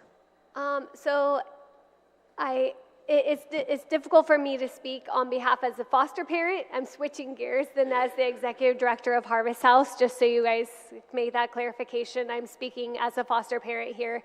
So there are times our foster children need medical care. And yes, the Bureau is correct. We would ask for, there's certain things that wouldn't be covered. There's also some other things like passports, maybe, or other reasons. So we would have to we'd have to pay out of pocket and then submit our receipts with our social worker. Then they would go into court and then they would ask for reimbursement. That process does take a long time. I mean, as a foster parent, I don't know every system on Guam. I can speak on behalf of Harvest House and how we do things, but it's very hard to speak on behalf of the Attorney General's office, the AG's office, the court, the social worker, and all those timelines of how things get done. So I just know that that's our process. We turn in a receipt to a social worker, they would go to court, and then they would ask for reimbursement for us. But there are times it takes longer than us foster parents can handle. Yes, longer than what you can handle. I mean, even a week sometimes, because, children need additional funding. But I had a comment with regards to that, but I'll go ahead and allow public health. And please state your name for the record and your position, and then your comment. So, good afternoon. My name is Crystal Gooden. I am the Social Service Supervisor 2 for the Bureau of Social Services Administration. And in regards to your question, Senator, in regards to counseling, so there's different ways to access counseling, depending on what the situation is, because we can engage in counseling if they're sexually abused victims. We can access services through Healing Hearts. We can access services through Guam Behavioral Health and Wellness Center, as long as we're doing the intake, and we express during that intake for counseling services. We can also access services through a court order if it's going before the court for client services. We can also access services through IHP through a court order for our younger children, or resource parents can themselves access any counseling services that are covered through Select Care. Through court order, how long does it take, to get the approval? So it really depends on when the court hearing is scheduled. Right. But it can also, as long as we're working with our Attorney General in regards to trying to get stipulation orders on time, then we can try and push in that way if a court hearing is not scheduled within a month, because there's many court hearings scheduled on a monthly basis. But within a month. I'm glad you shared with me some of their other alternatives regarding the counseling of these individual children who are dealing with so much, as well as the parents themselves, the foster parents.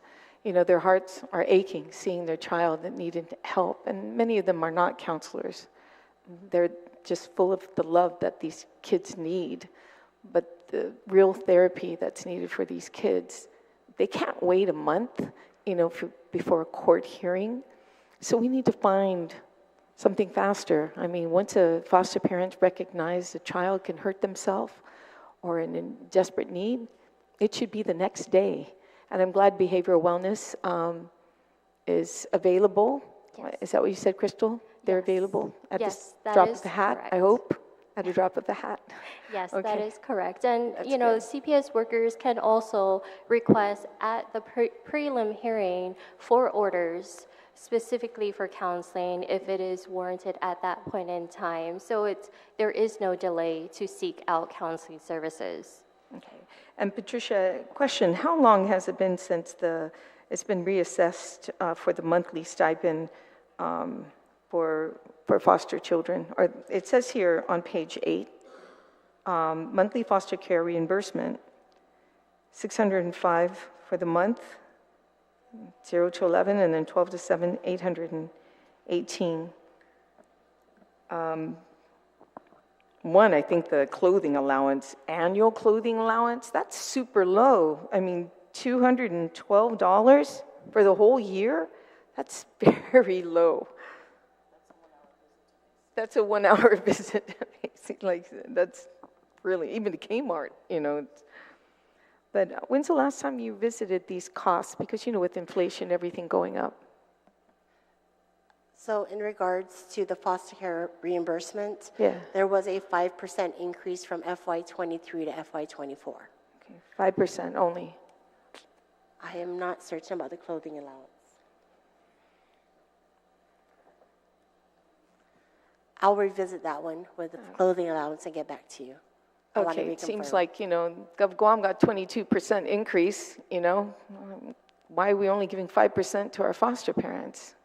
I think, Mr. Director, and I think we need to really look into this. Priorities. Well, my priority right now is making sure these children have a place to go. You're trying to recruit more foster children. Well, they need to be able to afford it. And if not, then the government's going to have to come in and put these children in places that are not conducive, like DYA, for instance. And these children have done nothing. They're the victims here. So I just hope that we can revisit that, please. You know, Patricia, thank you. I look to you because you're good at making things happen. I appreciate that. And what are we doing about the Sister Bridget house in Barragata Heights? Mr. Director, who's housing that? I mean, who's facilitating that? Is it, are there enough people to oversee it? Is it a contract to cover that? There was a draft RFP that was submitted to the Attorney General's office. The 5150 form that if it's over 500,000, so that was submitted. The draft RFP was submitted to the Attorney General's office. But this home has been up since the Calvo administration. How come, or the beginning of your administration, the Angaro administration, and right now we have an RFP. Is this like a renewal maybe? No, ma'am. Not even a renewal? It's not a renewal. That house is a nice place. Beautiful location. Beautiful facility. I mean, I was there to help, you know, put the beds in, the bunk beds in the baby room and the kitchen. We went out and, oh, the towels, yeah. I had donated towels and pots and pans and put it all in there. And that facility has just been sitting there for 6 years. I only came back last year, ma'am, but Okay. I believe it's been in Senator, operation. if I may clarify, it was finished during COVID, or right before COVID came on. So the building was available, but when public health started to use it, they never had a contract. So since then, they've never had a contract, but they are currently using it. It's not sitting idle, it's being used. In fact, we passed a law back in the 35th Guam legislature that was being built. It was going to, the maximum according to the law at that time was to house 6 kids in any shelter, but we had to change that we changed it to 12. We thought that was huge, and with the discretion of the director to add more. So they're up to 34 just in that place alone right now. But no contract has been signed. Nothing No, stable. That's correct. So over the years, because the director's relatively new, they had submitted an RFP before, and I think got close to a contract and then canceled it. And then recently submitted an IFB to GSA, and that got rejected by GSA, saying you need to do an RFP. This has taken years, yes? Yeah. And now they've sent an RFP to the AG, but I do have questions about that, like why wasn't it sent to GSA? Like you sent the IFB to GSA, that the AG is going to review final contracts, not RFPs, for public health at this point. That's my understanding.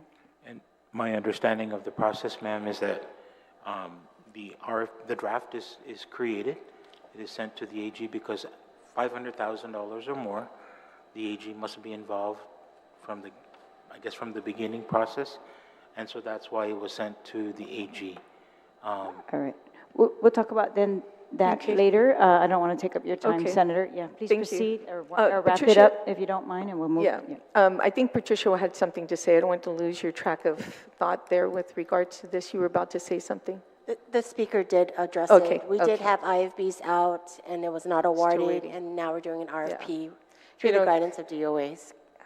But, you know, these kids, regardless of COVID happened during that time, it's no excuse to let these kids wait because of something like that. We could have moved forward, and I'm going to make sure it moves forward. The last question I had was, when it comes, Patricia, I don't know if it's your department that does that. Senator Barnett touched on it. The parents of those were children who were taken away from, and they're put into like rehab or some kind of a program. Who follows up on those parents and how their progress is and moving forward? Who does that? Crystal? Okay, please. So the monitoring of the service plan agreements fall upon the CPS workers reaching out and motivating the parents, reaching out to the service providers to see how they're going along with their services, and constantly having that communication and having a conversation to try and motivate parents to seek the services that they need so that we can work towards reunification. What kind of assistance do you get from the courts with regards to, you know, keeping up with these parents? Because some of them could have, you know, broken parole or something, you know, anything under the sky that would deem them to, you know, be under the court's jurisdiction at this point and moving forward. Does the court help public health in keeping track of these parents and provide you information? So CPS workers provide progress reports to the court in regards to the parent's own progress in regards to their service plan agreement, or if they had answered to the PINS petition, and where we're going to be moving towards the case, if it's still reunification or if it's us moving towards permanency based on the time frame. And I'm sorry, maybe I should have said second to the last question, but once the child is placed back with the biological parents, or the mother or the father, how long does CPS stay in touch with that particular family, you know, until, is it like monthly or just 6 months later to find out how they're doing? And yeah, so just because we do a reunification where the children are placed in the physical care of a parent does not mean CPS steps out of the family. We still monitor the family and we still provide progress reports to the court. We can only step out of the family's life once the court is satisfied with the reunification and the court decides that at that point in time, full custody is restored to the parents and the case gets closed. okay, thank you, Crystal, for that. Again, thank you so much for those who are here today to provide some input. We really rely on your expertise and how we can help you to move forward and do what you do, and that is being the heroes of our community. Thank you so much. Thank you, Madam Speaker. Thank you, Senator. Senator Brown. I'm sorry, Senator Kanata. Hafide, good afternoon. Thank you guys so much for coming out today. Really appreciate each and every one of you guys' commitment. Certainly, this is a heartbreaking situation and very bittersweet moment for us as lawmakers. So I wanted to ask, what are some of the common hurdles causing foster family turnover, and what are some recommendations you guys can give us to assist in that situation?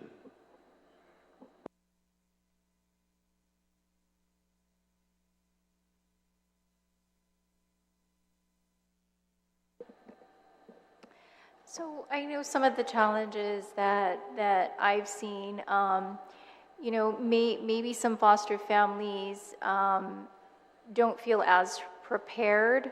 I think the key is, I know one of the questions earlier is what do you think is a factor in their success? And I think ensuring that they are at the right time in their life to take on a child and understanding the commitment that it takes.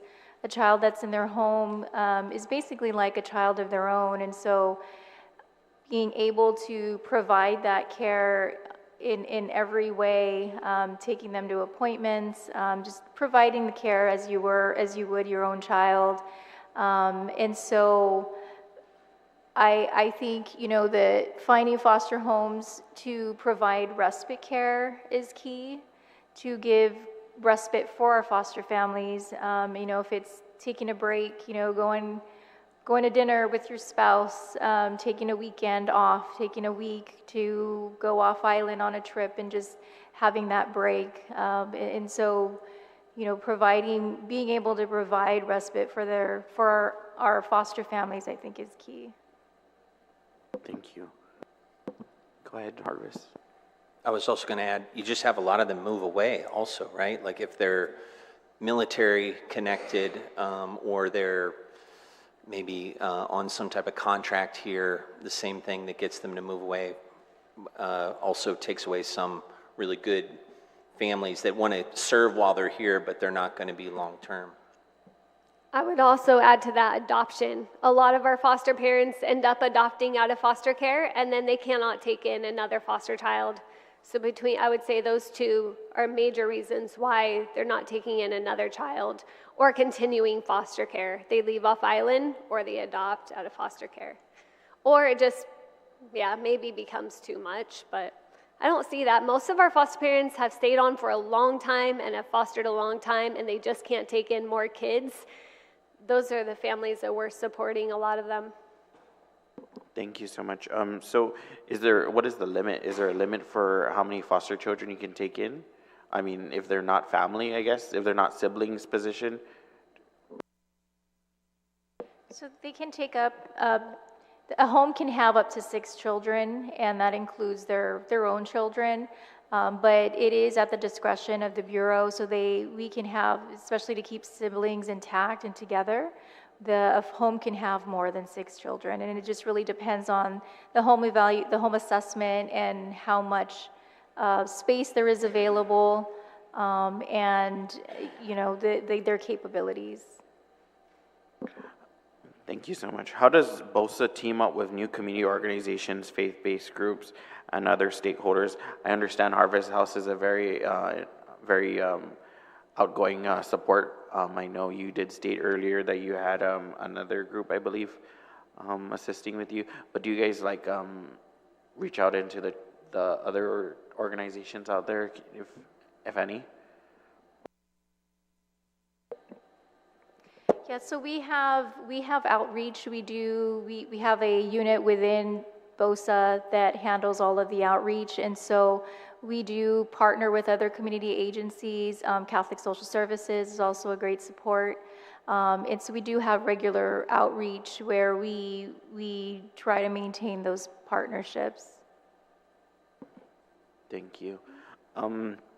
It's been brought to my attention that you have a lot of unfortunate children under your under you guys' care, and the situations are sometimes beyond the normal working hours.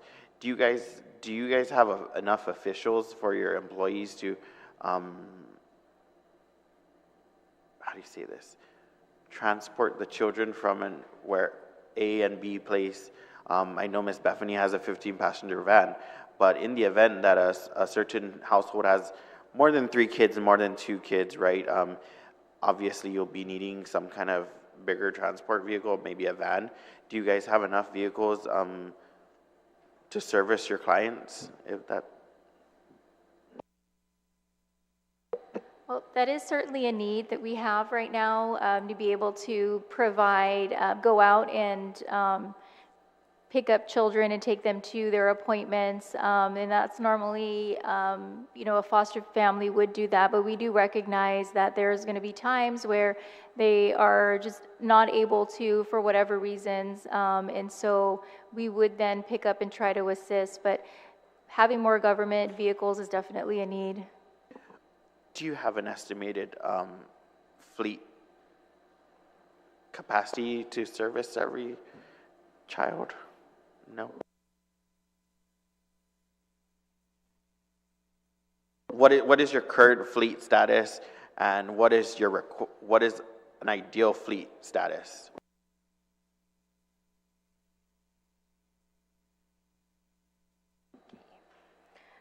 So right now we have 7 vehicles. The goal is to obtain 15 vehicles for the usage of our workers to not only to assist in the transportation of bringing the children to their appointments, but it's also to ensure that our workers are going out to the field and responding to the CPS referrals. Wow. Okay, certainly need to figure out how to get you guys new vehicles. This goes to the director. We have, apparently you have a request for 15 social workers. What is the timeline on those hirings, and when can we see them onboarded? If not, what are your hurdles you're facing right now, or what can we do to assist you in hiring those people immediately so that we can help assist the brain drain and also burnout? We don't want to lose a lot of social workers. Obviously, you guys are more than committed to the situation at hand, and you guys are really the backbone and support system behind the agency and to each and every one of these children that are facing certain situations that are beyond our control. So if you can give me an update on that, I'd appreciate it. Yes, sir. We do have meetings with DOA with regards to critical recruitments. Social workers are on that list, obviously, as well as nurses and doctors. So we have been working with DOA. They've been really responsive in trying to get us the positions. With the positions, you need applicants. And so sometimes, usually in GovGuam, it's rule of 5 before you get a certified list. But we're at the point where if you have 2, give us the 2, we'll do the interview, and they've been very responsive. We also have community program aides that we're trying to bring on board to be able to provide assistance at the shelter so that the social workers can be relieved of some of that regular housekeeping kinds of duties and childcare duties so that they can do the social work, things that they need to do. Thank you, Director. I'm not too sure. I've come to a couple of Harvest House events. I'm very, very supportive of you guys. I know you guys do a lot for the community, but I wanted to find out, is there any like quarterly or bi-weekly support group assistance available to, I guess, the foster parents that are not within the Harvest community, but possibly with the others? Yeah, so we hold bi-monthly support group meetings, and we service all 675 foster children on Guam. We service every relative placement and every biological family and every shelter on Guam, including DUIA and All Shelter, Gumamanatsi, and the Laddie Treatment Center. So our services are available to everyone. Whether they avail to it, I will tell you, it's hard, especially when you come to the support group meetings or the trainings. We only offer it during daytime hours. So if you're a working parent or we do offer babysitting for our support groups and our trainings, but it's just difficult. So yes, it is available to all, though we can only handle so many in a room at a time. And and there are some limitations. Thank you. Thank you, Harvest House Biva, Harvest House and Biva, Department of Public Health Social Services. You guys do a lot of amazing work, and we just want to really support you guys and see how else we can help push forward the agenda. Thank you, Madam Chair. No further questions. Thank you, Senator Kanata. Senator Brown. Thank you very much, Chair, and certainly a good afternoon to all of you that are here. I wanted to follow up because this was obviously an issue of concern the last time we all met, and that's definitely with regards to the follow-up checks, because I appreciate the PowerPoint presentations. It seems like it's all in order. The reality for some, at least, I'm messaging a foster parent, what as soon was a foster parent and soon has chosen not to continue on, as to why their reasons why they chose not to continue to be a foster parent. And one of the things that was mentioned is that there's regular checks on these children.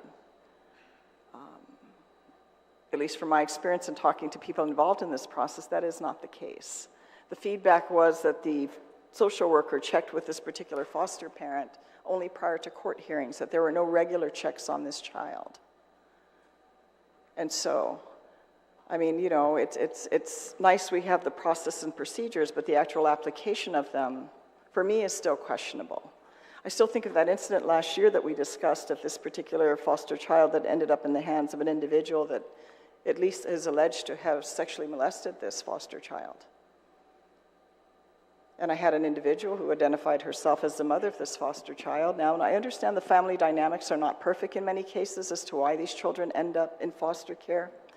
And sometimes the parents just don't have their lives together either to be in a position to properly parent that child. But I'm very concerned if we take custody of these children as a government and we don't have the ability to properly ensure their safety, then we are failing. And we are probably failing in the worst way because we want to make the presentation that we are trying to do the very best to ensure the welfare of these children, and yet the outcome in that particular case was not good. And then the question is, you know, I know you can't talk about specific cases, but was that child being given proper counseling? Was that family being given proper counseling? I mean, we can go here, and certainly I would definitely want to carve in stone these additional requirements of background checks because, you know, all is not as it appears to be for anyone. How well do you ever know anyone? You can have known someone for 30, 40 years and get surprised about something about them.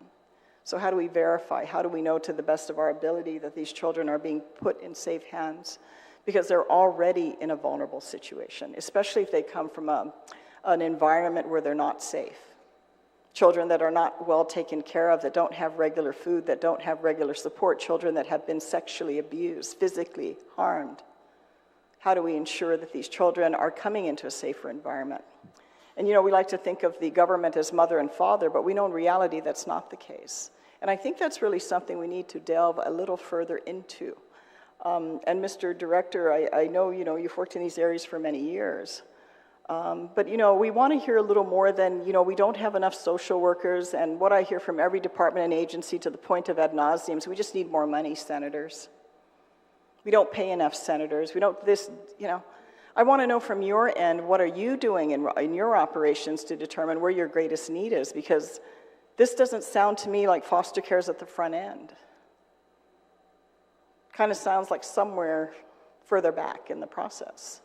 I mean, your department gets paid every 2 weeks, I'm sure. And one of the concerns of this particular foster parent is actually the delay in payment, because not everybody has the financial luxury. Some may have a little breathing room to be able to, you know, cover these costs for a period of time, but not everybody does. Not everybody has excess funds sitting around that, oh, well, if the check doesn't come in, no problem, I can cover it. And that becomes a strain if you can't provide for that child or children if there's more than one.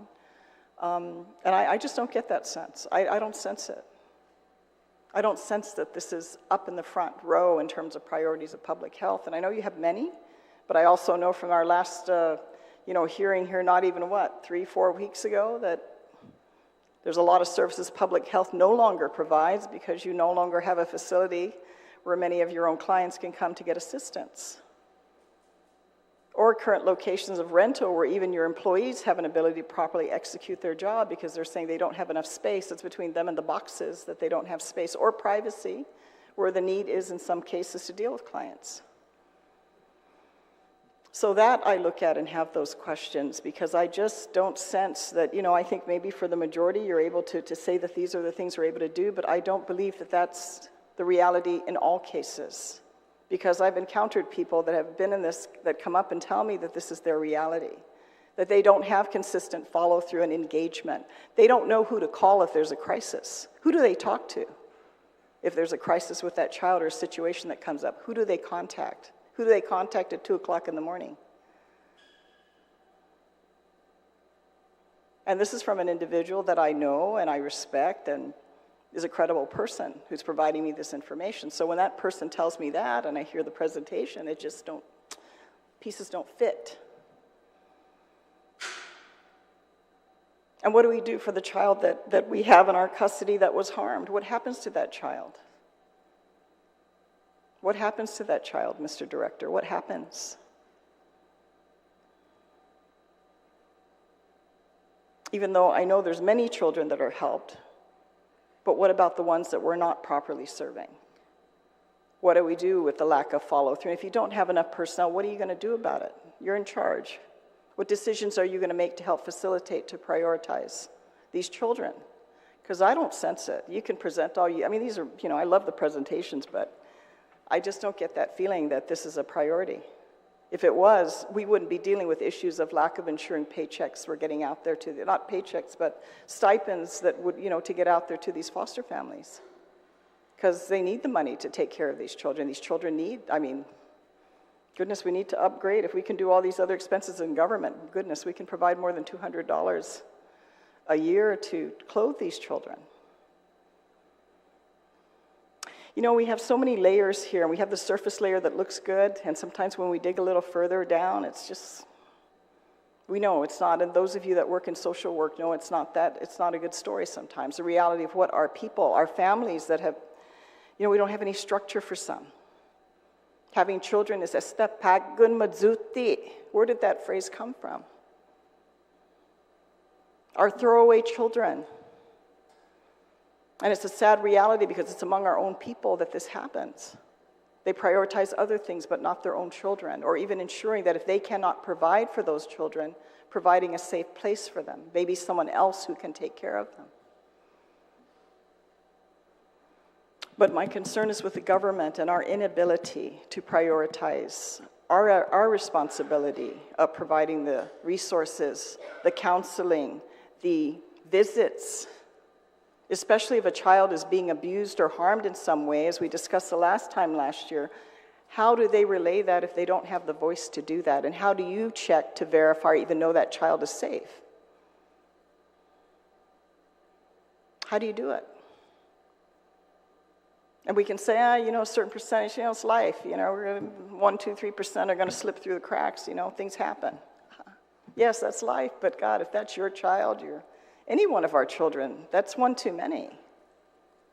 So I'm going to ask you, Mr. Peter John, because I know you're in the seat right now, that's what are we going to do differently? Because I'll tell you, it's starting to sound like DOE to me, and my eyes are rolling in my head. What are you guys doing to address that, and what have you done? One incident is one too many. What additional actions have been taken? Because you guys are telling me you do these regular visits, and I have a foster parent who has gotten out of the system because they have not gotten consistent visits. They've not gotten the regular stipends for this child to provide the resources that this child needs. And then it becomes a lose-lose situation for both that child and that foster parent. And then you're out that support.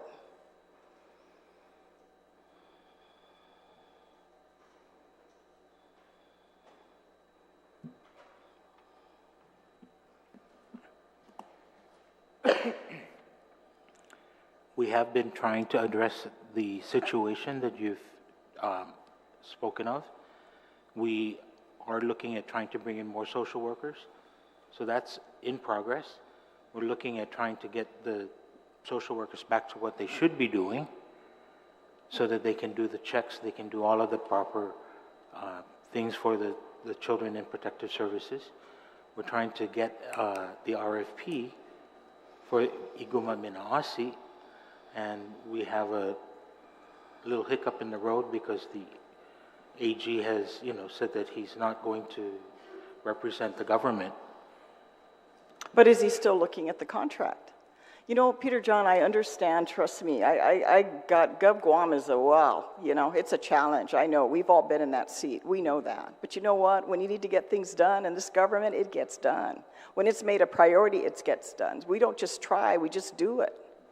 And to come back after all this time, you're already stressed with your workers being able to just go out there and do what they need to do with these kids. And then you have these same workers that are manning this facility, is my understanding.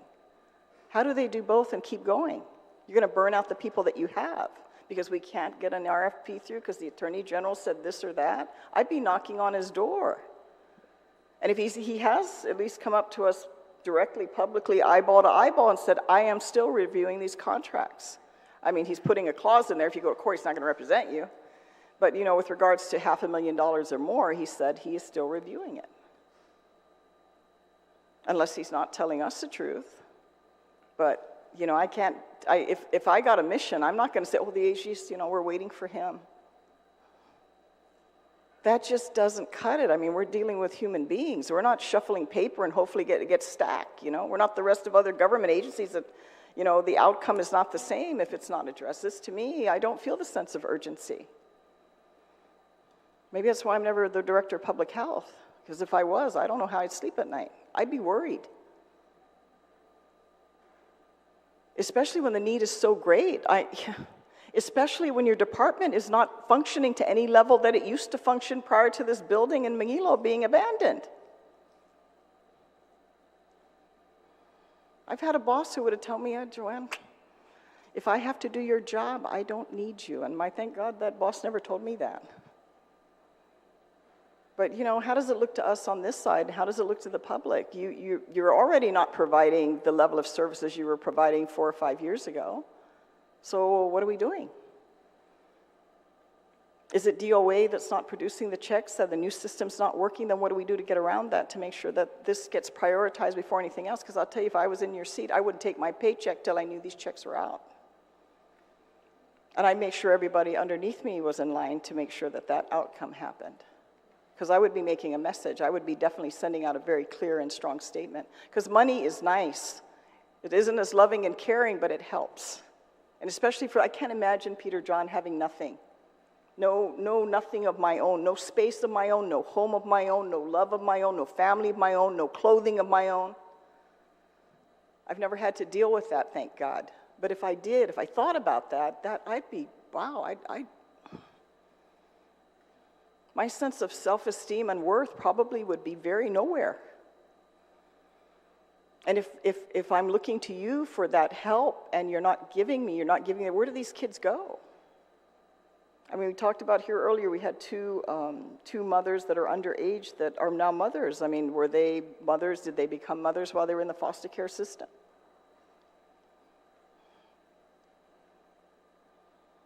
Guys, I just don't see it. And I'm not just here to be critical because, you know, what the heck, you know, it's an election year. I'm probably not going to be popular doing this, but man, I just can't help myself. I don't know if it's my age, but when I see things like this, it just, you know, comes out of my mouth. It comes out of my brain, then comes out of my mouth, and I just have to call it for what it is because I just see that this is a failure of our ability to prioritize, and I don't sense it. And I have a cousin that worked in this division for many years.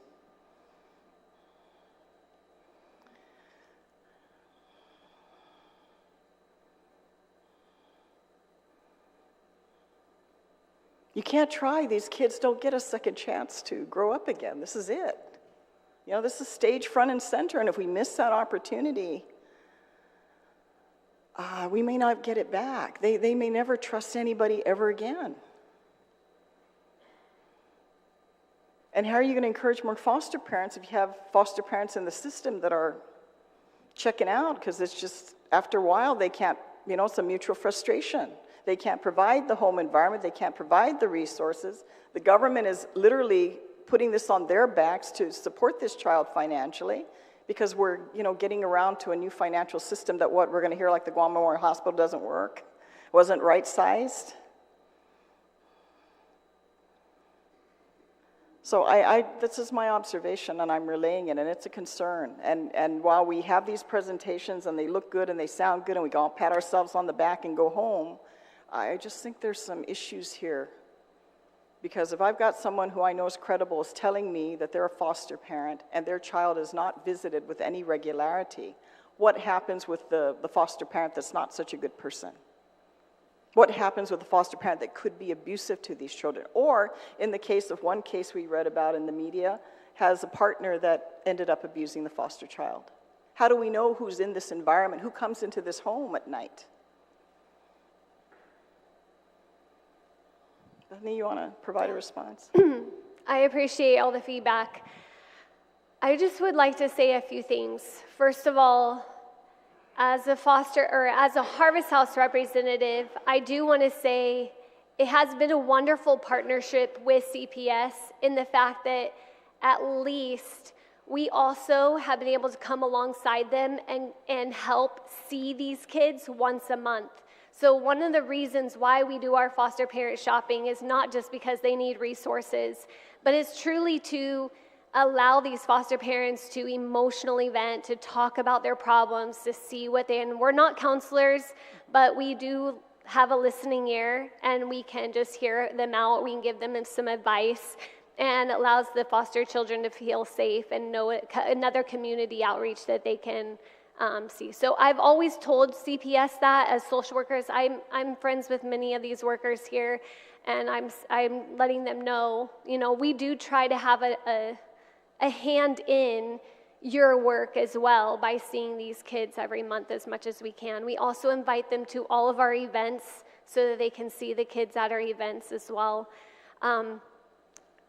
Also, I wanted to state, since our last hearing, I have seen Child Protective Services step up in some ways, and I did want to just encourage the public in that. I know the HEPS department has revamped many things, which is the licensing part of it, and I know it's been really frustrating to a lot of foster families, whether lost paperwork or not having their license or whatever it is, or not following through. But the new system in place, that you have some amazing social workers, and they're working alongside Harvest House, and they're really stepping up to the plate and doing an amazing job of restarting over pretty much since our last time. I've also seen on your end of seeing the social workers having to work the shifts at the shelter, I can just see how hard that is for them. If you can imagine, we talked a little bit about that hardship of the 3 o'clock in the morning thing. Well, you think of Harvest House, you think of these 11 siblings that are here in a crisis situation, and you think of us foster families. I mean, I'm putting it out there to all of the licensed families, can anybody take in these kids? We're all just, it's heart-wrenching, because none of us can take in one more. We're all maxed out. The shelter's maxed out. The licensed families are maxed out. You talk about pressure of us foster families, because we know what our kids have been through, and we want to help the next one too. But can you imagine the pressure they're feeling? Like, we can't take in one more in the shelter, then we have to watch them, or I'm going to have to work till 10 o'clock at night. I don't know, maybe even take the child home at night. I don't know exactly all they have to do. But the added pressure, like, we get to do really the fun part. We get to be foster parents, and we get to do it at Harvest House. We get to really help these families, but they really take in that burden of, I can't place that child, or it's just a lot. So I'm sorry, I hope I'm not distracted, but I wanted to say how it's a lot on their plate. They're taking in kids in the shelter, they're watching them all day. Then they have they have 80, 70 kids in their caseload. I just wanted to say, I think the biggest thing is what they're talking about is we're really trying to get more social workers. And from an outside perspective, as a foster parent, we're all cheering that on. We know how much they just need more social workers. And I would also say among the foster families, we've really talked about how there's only one judge. Unless I'm wrong, I'd love to be corrected if I'm wrong, but Judge Ingalls is amazing. But that's one judge to 675 foster children.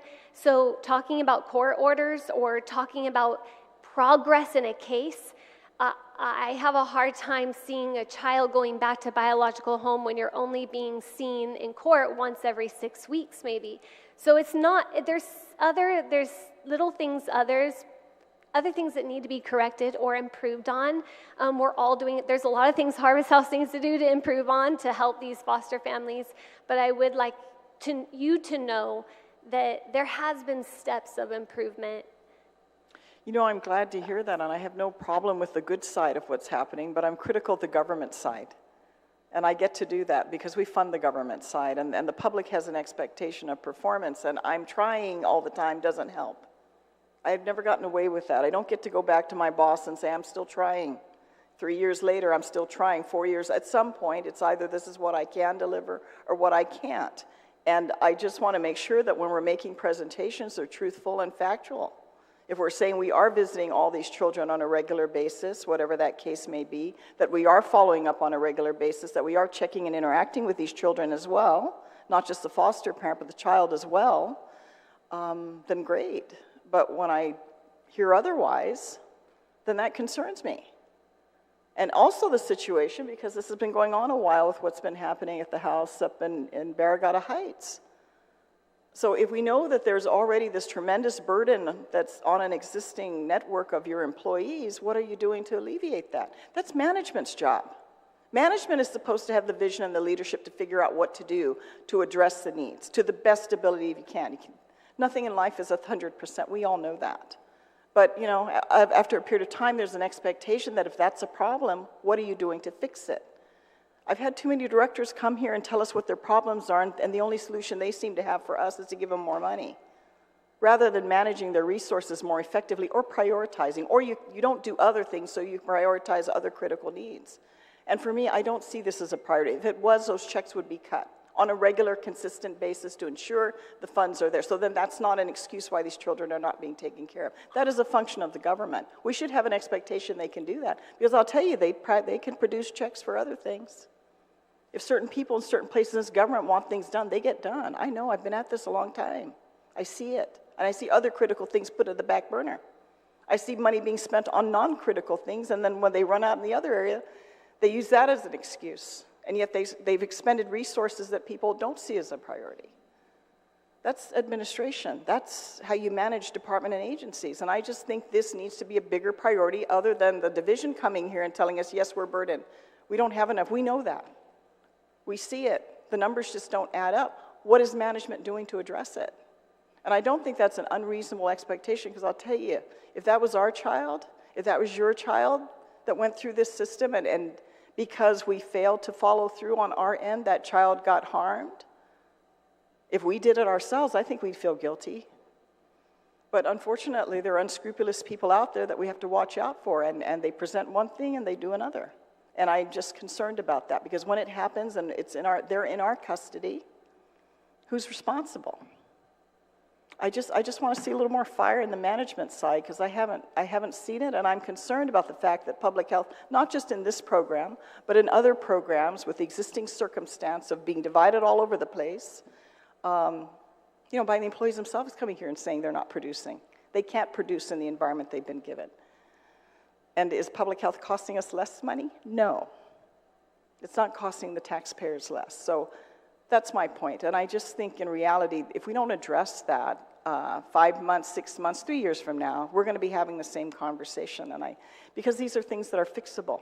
They are fixable on the side of the government. That's why I'm critical about it. Because after a while, when you hear the same story, it is frustrating. I'm sure you deal with it. I appreciate all your efforts and all the good people that are coming forward. But we have to make sure that we catch the bad people, and we have to make sure that there is responsible parties that are engaging with these children to make sure that they truly are safe. Thank you. I got the look, Speaker. I see it. I feel it. I'm good. Thank you. Thank you. Thank you very much, Senator Brown. All right. Again, I'm going to ask a few more questions, and then I'm going to invite anyone else from public health. There are so many here. There's also other people whose address don't look like public health, if anyone else wants to say something before we end.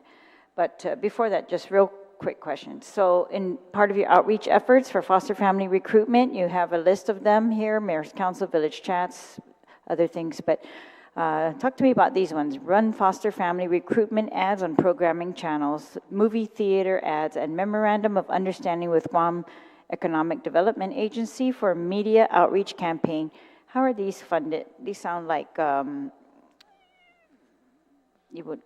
these projects you're going to fund? Yes, these are projects that both will fund. And we're also getting some support from the Bureau of Child Care Services. What do you mean by that? So, where's the money from?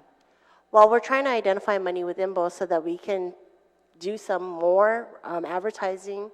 So in terms of the programming channel, we're talking like, it's like GTA or Docomo. It's a still picture. Paid ads? Yeah, it's a paid ad. Yeah, so my concern is just the money. Where is that money coming from? Because, right, I don't want to hear again, there was one recruitment in particular that I saw that was canceled. So just, while we're desperate for 40 more social workers in the middle of recruitment of 15, just this money is available to you? What is this MOU with GITA? Are they going to pay for that, or are you going to pay for that? This is a MOU for the Division of Children's Wellness with GITA. It's really led by the Bureau of Child Care Services, and the Bureau does support foster care, such as even like with the subsidy payments for child care, right? So if they're foster children, GITA has been helping us with our other projects with the Bureau of Child Care Services to put out the recent media campaign for like the child care programs, program in Penilan, stuff like that. So the division is developing or has developed an MOU. We're waiting for GITA to sign, and it's something that the division can go to and work with them in order to work out some media campaign. Like they can develop it, and the Bureau of Child Care Services can support it, as well as... All right, what is the amount, contract amount on that? It's actually a percentage of like total amount. So it's not a fixed amount. It's like if we develop a plan that's going to cost $500,000 with them or something or less, it's a certain percentage. I think it's 3%. 3% of your total? Like the fee of the total program. So what's your budget then? What's your budget for this type of a campaign with GITA? We have not identified directly at BOSA our budget. We are, in terms of this particular one, we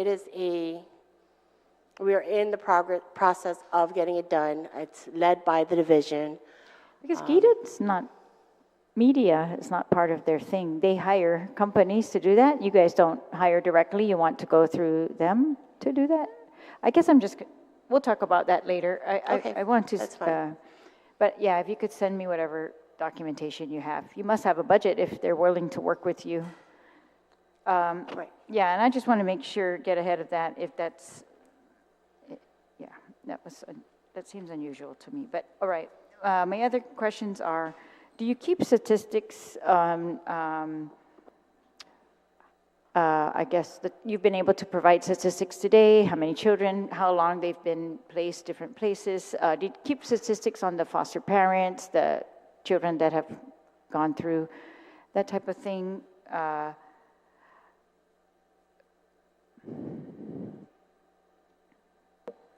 So as far as keeping statistics of the number of children that have gone through in and out of a foster family, yes, we do. We do have a database that tracks those statistics. I mean, well, tracking the children, let's say, for example, how many have turned 18 while still in the system? And when they turn 18, do you track them after that at all? Are there any? Yeah, so we do have a system, and we can provide those stats if I'm just curious. I just want to know what do you do that as a matter of course for your grants, or do you have like the ethnic backgrounds of the children that are coming through? Yes, we do have a database that tracks that gathers all that information. Okay, and you do have like a database that tells us how many military parents were foster parents, how many other temporary Guam residents were foster parents, that type of thing? Yes, okay, it captures that data. How many, for example, Chamorro children are in this system versus other children, right? Yes, it captures all that. What is is Chamorro the majority? Chamorro would be the majority. All right, that's what I thought I saw statistics on that before. All right, and so the children are supposed to be, I'm trying to find in the law, when I talk to the court system, it looks like if they're supposed to be temporarily placed, if necessary, up to a year. And by the time 1 year comes around, if the parents, for example, if they're in drug court or their family court and they're, or whatever their circumstances are, but in a year is when CPS is supposed to come up with a permanency plan. And I also heard, well, I just want to follow up, is that still, that's a standard by law, is that still your target? Or do you depart from that, and whose discretion is it to say we're going to go longer than a year? Is it social worker's discretion, or is it the judge has to allow you to go longer than a year? Are they even allowed to do that? So Yes, Speaker. The target is to start hitting the 1-year mark with a lot of our cases that are coming up. It's up to CPS to develop the permanency plan and bring it before the AG, and then the AG will file the motion for the court. Right. And then at that point in time, depending on the progress of the parents, the court can either hold off based on the progress if a parent is now re-engaged in services aside from the 1-year mark.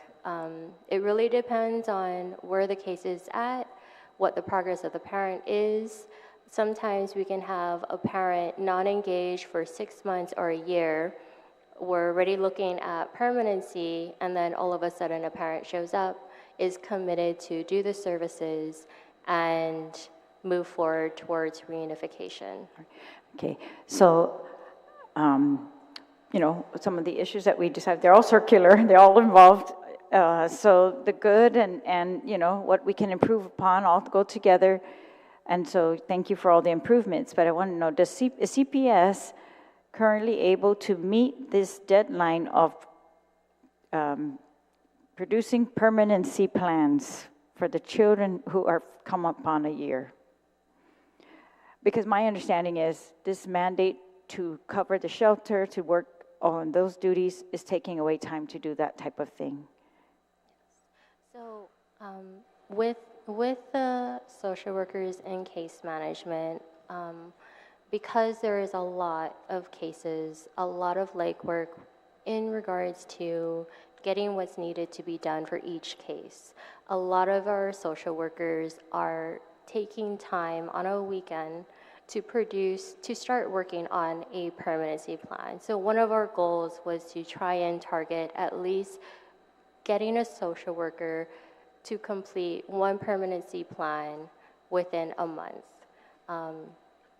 Is it idealistic right now? It's a little bit challenging because we do have new AGs, and we do need to make sure that our permanency plans are being reviewed by the AGs and those motions are being filed. Yeah. So the AG is another component, the court system's another component. I'm just want to know your component, the social workers. Yeah.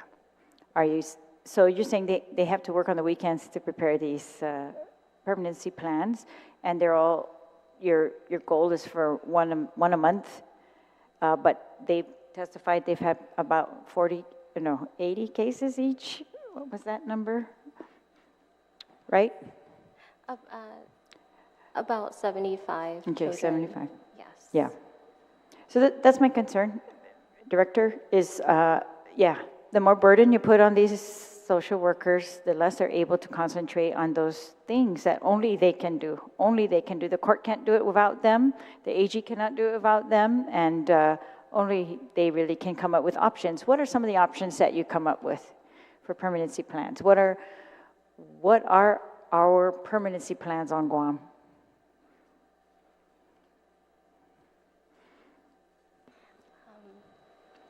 In regards to the permanency plan, the CPS worker will determine if it's going to be an adoption or guardianship, or if it's going to be long-term foster. And it depends on the case, it depends on who's involved, where they're at, if there is even a permanent home identified for the child at the time we develop the plan. All right. Could I get statistics on that?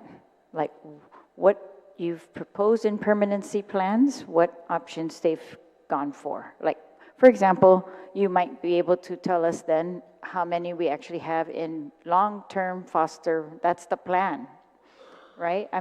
I think the community should know that we have this many children who've actually, we've come up with no other option. This is the option, long-term foster or long-term guardianship, or guardianship is like with family placements, right? Probably. So it could be family placements. The foster parent can also be an option if the child has been in that foster home for a year or more. All right.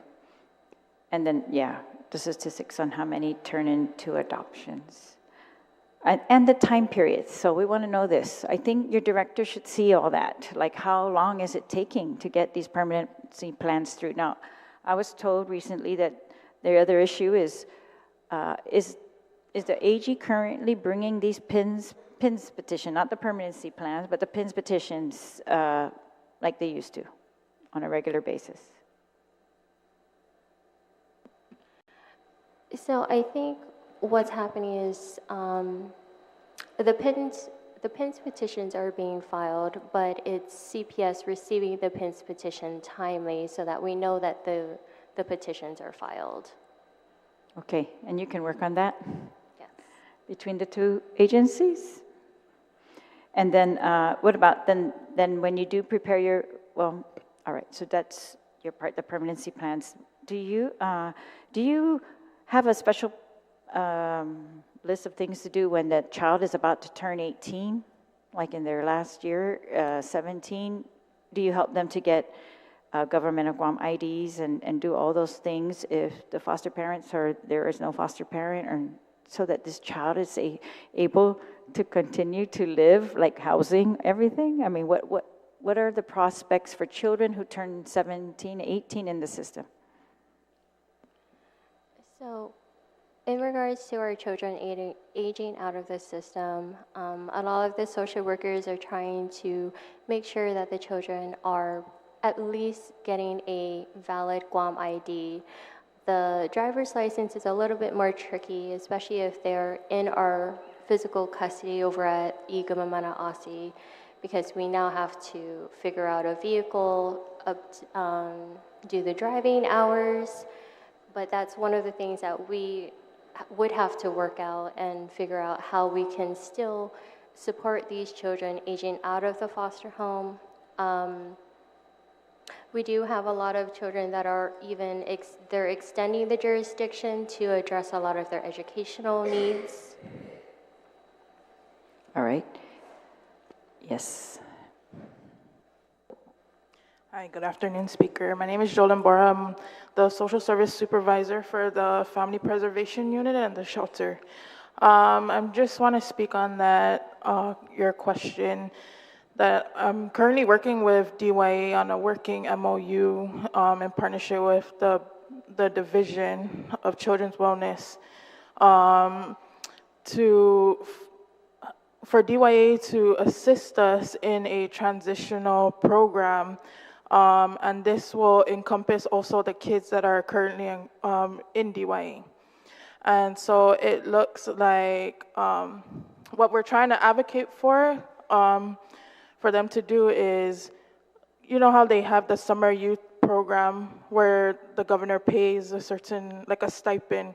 So we're looking at having that year round for the kids to do that within the DYA community centers. And also just the social workers there to assist with getting the kids their IDs, their passports, everything that they need to ensure that they are successful once they turn 18. So that's the vision right now, and I've done a lot of research of what works in the States, and we're trying to mirror that with that working MOU. So it's still, we're still working on it, but in the future we hope to have that for our children. All right, thank you. And again, so back to what foster parents can anticipate, or potential foster parents. Every child, is this correct, that every child who is under CPS custody is in the court system, right? So a judge is responsible to review why they're in your custody in the first place, and to determine when they are able to leave your custody, and a judge will determine like the progress, I guess, of everybody going along, and any special needs, and make those orders. And do foster families participate in these court proceedings? So thank you very much, Jesus Masi, Bethany, and everyone. Thank you. Thank you. Foster foster families are encouraged to participate and attend the court proceedings. Judge Ingalls has expressed that she would like CPS workers to notify resource parents when their next court date and time is there. So during those court proceedings, they're present, and if they do have something to inform the court, they have that platform to inform the judge. And that's one of the things that the CPS workers are going to be working on to make sure that we are providing that kind of information to the resource parents so that they have that opportunity. All right. And then if they can't make it because they're at work, you can make accommodations such as letters perhaps to the court or something? I don't know, the court would have to deal with that. But yeah, we want, some of our foster parents are working, and so you do have the daycare available, and otherwise the children go to regular school if they're school age. All right. Well, thank you again to all of you for all your work. But Director, my last question is regarding this, the AG review of the contract for the shelter. It looks like you're also hiring or recruiting CPAs. Those are temporary limited term employment. And you said these are for the shelters only. So how long are you expecting to hire those or have them on board? We have we've selected 3 out of 4 that we got, and then there's another listing of 10, I believe. No. How long do you expect to keep them, CPAs, as opposed to a contract? The CPAs we can renew. Mm-hmm. So that I don't think that would be a problem. Oh, there's an unlimited renewal of those? Well, right now they're at temporary appointments, so that's 6 months. Because there is a listing. If there is no list for DOA, then we can do it for a year. Okay. All right. And then, so it's my understanding that, I understand what you're saying, that the AG is supposed to review contracts over a certain amount, the whole entire procurement, but that's the whole controversy that we're in. So he's made it very clear. He sent letters to every agency saying he will review the contracts when they're ready. And he will sign off on those. He will not represent the agencies, but he will review your work if you sign off on that you have received his disclosure that he does not represent you.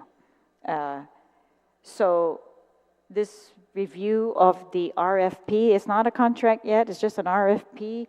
I'm confused why the IFB was sent to GSA and now this one being sent to the AG, and I hope it's just, I don't know, I hope it's not politics, but you may have to either get your own counsel or seek the procurement council or the governor's council to review in the interim your RFP and determine if it's ready to move forward. I'm sure if you agree that the AG is not representing you, he will review that as well and tell you whether it looks like it conforms to the law. That's what my understanding is. But I'm not advising you as a lawyer what to do. I'm just suggesting that's what I've seen. That's the correspondence that I've seen. So I don't want you to just say, we're waiting for him and it's been 14 days now. I say, find your way. And in the end, your goal is to get him a contract, right? And he will tell you yes or no on that contract, and we move forward. The funding is available for the shelter, is that correct? All right. I want that to be very clear as well. It's been available, and I know you've been making many efforts. Did GSA ever give you a reason why they were shifting from IFB? Was it someone in the beginning who told you to do an IFB instead of an RFP? Because you did an RFP before, correct? Actually, there are 3 IFBs that went out. Okay. So I guess 2 of them, well, first one was an issue before my time. But anyway, the second one was not awarded because it was a lot more than expected. The amount, yeah. Third one was never announced with GSA. We put it through, but it was never announced publicly.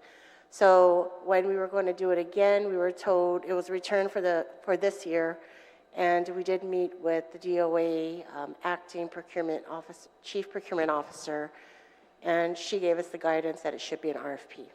All right, thank you.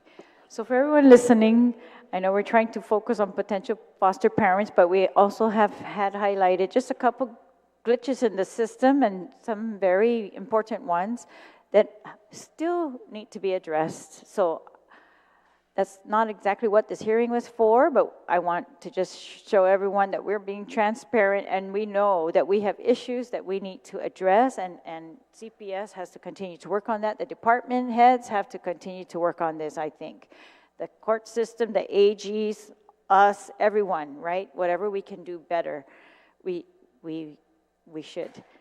But in the interim, I want to thank you for your work to really address these kids one by one by one. And this is an overwhelming amount of children. The foster families are taking care of a large number of children. Families are taking care of a huge number of children, of other family members' children. So we have a hugely caring community. Thank you for your care in this work. Thank you for dedicating your careers to this. I really salute you. We're here to help you. So please keep the suggestions coming and what we can help with. And thank you for your resourcefulness and thinking of new ideas and new ways to make these things more efficient. And for those listening again, we're in dire need of foster families. We're trying as a government to support you and encourage you. And thank you again to Harvest House, to the Kate Thomas Foundation, to other nonprofits who help also to support these families who are taking in foster children. And I want to thank you for the words of encouragement to make it seem like it's something that we can do, right? And I agree. It's probably a very deep faith that keeps many of the families and care and love, really, for children to keep them going. And all of you, I know this because I know that many of you take these children home if you have to, if there is no placement for them. That's how serious our situation is. And our shelters are full. So is there anyone else who'd like to say something before we close our hearing today? Anyone from there? Okay. All right then. Terry, and thank you again for your press release and for your quotes in the press release. I think are very effective, very helpful. Thank you. I think the more we hear from the foster families, the better.